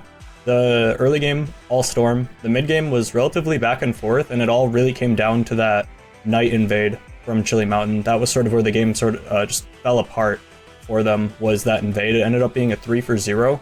With the composition that Chile Mountain has, with Greymane being their main source of damage, it's very hard to fight into a choke like that over a night camp, especially when a Nubarak is your tank who's trying to stand on the point. Nubarak, pretty squishy. For a tank, he kind of thrives on mobility and CC to survive, not so much just being that tanky high health pool hero. So to have him on the point by himself while the rest of your team is getting kind of just cut off in the choke by a Maiev and a Blaze, it's just really tricky. Greymane can never really step in there. If he does, he's stepping into Johanna blinds in that choke, he's stepping into a Maiev cage, he's stepping into Blaze oil with attack speed slows from Rhaegar. It's just, that kind of showcased how hard it is to play their composition in a fight, especially for the Greymane. the damage also kind of hinted at that. Greymane did, I think, 34,000 damage. He did about the same damage as the enemy Johanna. He did significantly less damage than the Hogger on his team. It's just a really hard game to be Greymane. And BBJ on the Rhaegar made it very difficult for Azerite on Anub'arak to play the game. He kind of has to constantly be second-guessing himself when he engages, because an Ancestral and Cleanse from BBJ kind of just stops that entirely, and then Azerite becomes a really big target. So really well played by Storm Esports. It's good to see them close it out 3-0. Well, as a viewer, I'd like to see more games. It's good to see a team come in strong into the gauntlet, because going forward, it gives you someone to root for with that clean 3-0 by Storm. Well, it's a very fun series that we just had, and we are not done with it by any means, because we got an interview with BBJ from Storm Esports. BBJ, how are you feeling after that victory up against Chili Mountain? Feeling good. We got it over nice and quick. Our E boys get to go sleep, so they're well rested tomorrow. It was good. Mm-hmm. Now, really quickly before I throw it over to Grubby and Justin for some questions, I do want to ask. It's kind of a two-parter. So, is Lauber back in EU, and if so, how has the change from like EU to NA to EU again been for him, playstyle wise? Yeah, he's back in EU. I think he has been. I think week 7, like the last week, he was still in EU when we beat Simplicity. Okay. So it's not, he's had a few weeks to adjust. It's not getting any whiplash effect on the ping. But yeah, I think it's fine for him. And we also now have IB joining the comms. So we lost Laubron at good ping, but we gained, a fifth person in voice. All right, well, thank you for answering that one for me. Now let me throw it over to Justin for a question or two. Yeah, so first of all, congratulations. Who are you guys most afraid of in going into the gauntlet, if anyone? Who is the strongest opponent? And also, what do you think about the new Rhaegar, and how bad did you feel for the Greymane on the enemy team in that last game? Yeah, I don't think we're really afraid of anybody that's in the gauntlet. We beat the 2 teams that were like undefeated when we played them during the regular season, and then we dropped a lot of games that we shouldn't have to teams that we feel we're better than, and then those are who we're facing in the gauntlet. So we get to prove ourselves that we're better than them. What was the second part? Rhaegar, yeah, I think Rhaegar's good now. His healing feels a lot better, and he actually does things with his other buttons. Before, Rhaegar kind of just pressed Q, which was okay, and his alt was kind of it, and then you got to bite people, which was fun. But now, his W gives him mana back, so he's not always Zoom, and his E is actually pretty impactful with the attack speed slow and the other talents. Yeah, Greymane into Joanna, Rhaegar, I think is probably the least amount of fun you can have playing Game of Heroes in Storm, because you're either attack speed slowed, move speed slowed, or blinded pretty much 90% of the time in fights. And it's pretty much the whole character's kit is just pew-pewing at far range, so yeah, it's not a fun time. It's a little unfortunate for the Greymane player, and I gotta say, I'm still looking at your stats. You had a casual 30,000 more healing than the opposing side Lucio. So yeah, I think Rhaegar might be in a good spot. But Grubby, any questions for BBJ? BBJ, do you notice a big mindset shift between being in the playoffs, every match counts, and being in the regular season among yourself and your teammates? Yeah, during the regular season, we weren't scrimming that much. I think we kept trying to get like 3 blocks a week, but I think we only ever got 2 any week just because cancels or people's schedules. And then this week we had like 4 blocks in a row. So I think, yeah, there's definitely a shift in mentality going forward of like during the regular season, you're, having fun, trying stuff out, trying to adjust to the patch that comes in. And then during the playoffs, it's kind of, you don't hide anything in the matches. Do you have any comments about your next match against Oxygen? I don't know. I've heard rumblings that some of the teams are playing Shogal. So I just hope they don't Shogal. Don't you do this to me, BBJ. Don't you do this to me, BBJ. I just don't. I hope they don't Shogal us. That's all I'll say. I'm sorry. I have to go against you on this. I hope they do. I just want to see it just once this season. But I do have one more question before I do let you do some shoutouts. And because Grubby, Justin, and I were kind of talking about this, how did you, as Storm Esports, kind of prep for these matches? Because you don't really want to scrim anyone ahead of you or below you because you don't want to give anything away. Were you outsourcing some scrims? Could you talk a little bit about how you prepared for the ladder bracket overall? I'm pretty sure all our scrim blocks were against teams that are already in the playoffs. So, like, we played against Simplicity, 30K, and Wildheart, I think, exclusively. Oh, okay. Maybe one of our blocks was against on the team, but yeah. So we only scrimmed against, which helps because you also scrim against the best teams, so it's better practice. Mm-hmm. Okay. Yeah, because we were all just kind of like theorizing, like, well, who are they going to scrim realistically? Because you don't want to give anything away, even in what your eyes, I would assume, is that you anticipate to get into that double elimination bracket next weekend. But seriously, thank you for the interview. It was really fun to watch these games. Congratulations on your victory and continuing in through the gauntlet. Before I let you run out of here, are there any shouts that you'd like to give? Shout outs to my teammates, of course. Shout outs to Twitch chat, obviously, the most important teammate I have. Shout out to Storm doing all the stuff behind the scenes. Then shout outs to you guys and all the guys you have behind the scenes. Appreciate it. Well, we appreciate you, BBJ. Thank you for joining us for the interview. Get some good rest, and we will see you up against Oxygen Esports tomorrow, Sunday, January 9th. Good luck, and good luck in your preparation, everything. Thanks. Thanks for joining us. Alrighty. Well, honestly, like, out of all the people we always interviewed, BBJ always just seems so calm, cool, and collective about like everything. Like nothing seems to shake that guy. And his dog. The dog was chiming in as well. I think there might have been some cheers towards the end, right before we got into the interview, and the dog was still cheering about the victory. It was funny though, because he said we now have IB Things joining us on comms, and it was like synced up with. I thought he was like throwing shade. I don't know on his dog or on IB Things. It was a really cool series, and man, I had such a blast today with all of these games, and I don't believe we're done just yet, because Justin, you have got the ladder bracket super duper amazing play breakdown of the day presented by Wisdom, if I'm not mistaken. Yeah, I'll be bringing you the ladder bracket super wisdom power play of the day, powered by Wisdom and H2O, you drink it. Oh, it's good for you. Yeah, so we can go ahead and get into the clip right away. It's between Storm Esports and Chili Mountain in their game 1. This was the 3v3 that wasn't quite fair, even though it was a 3v3. One of them's not quite like the others. It actually begins as a 3v4, where Dayquaza just removes it and turns it into a 3v3. So now we're in a true 3v3. BBJ gets slept up, and Dayquaza plays on the right-hand side here. He tanks the Durance to negate it from going on BBJ. It doesn't save him, but now Dayquaza's in a position on the right-hand side where he can just immediately go onto Make. And you have Lauber come from the flank and go onto him. And at this point, when you're in a 3v4 against Devil support, things get real rough, and they're just being ran down. But the way that the fight starts, just having Dayquaza be so aggressive in a 3v4 to turn it into a 3v3, and the way he positioned on the right side of the fight, knowing that the other members are going to have to come to help the remaining members on his team, was really smart, well played by Dayquaza in particular in that clip, being able to kind of stop any kind of reinforcements coming in from the team and turn a 4v3 into a 3v3. They still can't win. It was a really exciting play, and it was a really exciting day of games so far, and I believe we have the bracket updated for all of you, the ladder bracket, updated for all of you. So, Grubby, could you break down what we saw today and what we'll see tomorrow? Yeah, the bracket, of course. There we go with the live update. Ooh, I feel like we're watching in real time. We had the rank 8 Chili Mountain upending, let's say, projections and actually ending 7th with a 3-0 victory. Very nice, their first best of 5 victory this season. Granite Gaming had one as well, 1-1 between them.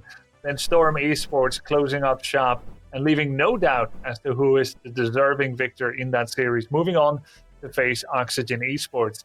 Oxygen and Diamond Ants will be waiting for, well, Oxygen was waiting and will now be presented with their challenge. They've got a night to think about it. For Diamond Ants, they have to prepare for multiple eventualities, as the loser of that series will be 5th, and the winner will be top 4 guaranteed, which also carries a little bit of extra prize money as well as status, of course. Yes, we do have the members of Granite Gaming. They're going to be in 8th spot as you saw in the bracket, and Chili Mountain will end season 3 in the 7th spot. But I believe we actually have a little bit of an update on our match Reno, if I'm not mistaken. I think we might. Hold on, let me. Grubby, take it away, please. Nice. Well, as you guys may know, as a little bit of extra incentive, the main one is still supporting the league and the players, but as a little bit of extra incentive, I would be unveiling my new Heroes of the Storm themed song if we reach $15,000 in support this season. But for every 1,000, I'll drop a little bit of a hint. This song is going to be about Illidan and will be including some of the stereotypes of your average Illidan enjoyer that you see in Quick Match and Storm League. So it should be pretty funny for for anyone that's ever played Storm League in Quick Match.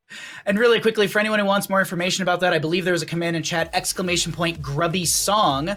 And I know, Grubby, you've done a couple songs, like some Age of Empire ones. I was listening to one recently, and I was cackling at it. I don't watch a ton of Age of Empires, and I don't understand the depths of it, but it still is a good laugh, and I highly recommend everyone to check that out and all that good stuff. But today was a super fun day of games. We really do appreciate all the support to hit that 11,000 mark, and we hope to push further tomorrow for maybe another hint from Grubby when we hit 12,000. But as I said, we have wrapped up today, and before we wrap up the stream in totality, I want to kind of get your thoughts from both of you, Grubby and Justin, maybe some takeaways from today, and I'll start with Justin. What is your takeaway from today's ladder bracket playoff? So Chili Mountain looked strong. They looked like they were a lot better than they were before. And then to see Storm take them on 3-0 in such a dominant fashion, it reinforces my faith that I have in Storm being able to be that team that rises through the gauntlet and is kind of the boss of the gauntlet that will end up going on to meet the actual final boss in 30K. That's my expectation, and they looked really strong today, so I think that Storm Esports has a good chance to make it happen. But Oxygen's obviously going to have something to say about it tomorrow, so we'll have to see what happens, but Storm's looking really strong. The road is long for Storm Esports. They could do what Simplicity did in season number 1, because this is, well, kind of where Storm Esports and Simplicity were in that season. Simplicity. So we'll see if they can kind of run through the gauntlet and then make their way into the double elimination bracket. Absolutely. Grubby, any takeaways from today's ladder bracket playoff day? Yeah, I think the most solid drafting has won today, but more than that, the most solid execution has won out today. There was a fairly large power imbalance between the teams that played today, but I think it's going to get a lot closer tomorrow between Oxygen, Storm, and Diamond Hands. Right now, I feel similarly inclined to say that Storm is the most likely contender for the top 4, but that's because we haven't seen Oxygen and Diamond Hands play yet. In the course of several weeks of relaxation and perhaps special preparation, it is possible that Oxygen and Diamond Hands have likewise gone up in power, intensity, and scrim frequency. Or not. We will see tomorrow, and I'm looking forward to it already. We'll see how the training looks for all of these teams tomorrow. As we showed you on the ladder bracket playoff, we're going to be starting out with Storm Esports versus Oxygen, and then the winner of that one will be making their way up against the gatekeeper to the double elimination bracket, that is Diamond Hands. We got 2 more amazing best of 5s tomorrow, January 9th, 2022, starting at 11 a.m. PST, 2 o'clock EST, and 20 CET. From Justin, Grubby, and I, as well as from Wisdom and HeroesCCL, thank you all so much for watching HeroesCCL. As I said, we'll be back tomorrow. Until then, get some good sleep, get some good rest, have fun in your Storm League games, and remember, always play Convection Kael'thas. Good night, we'll see you tomorrow.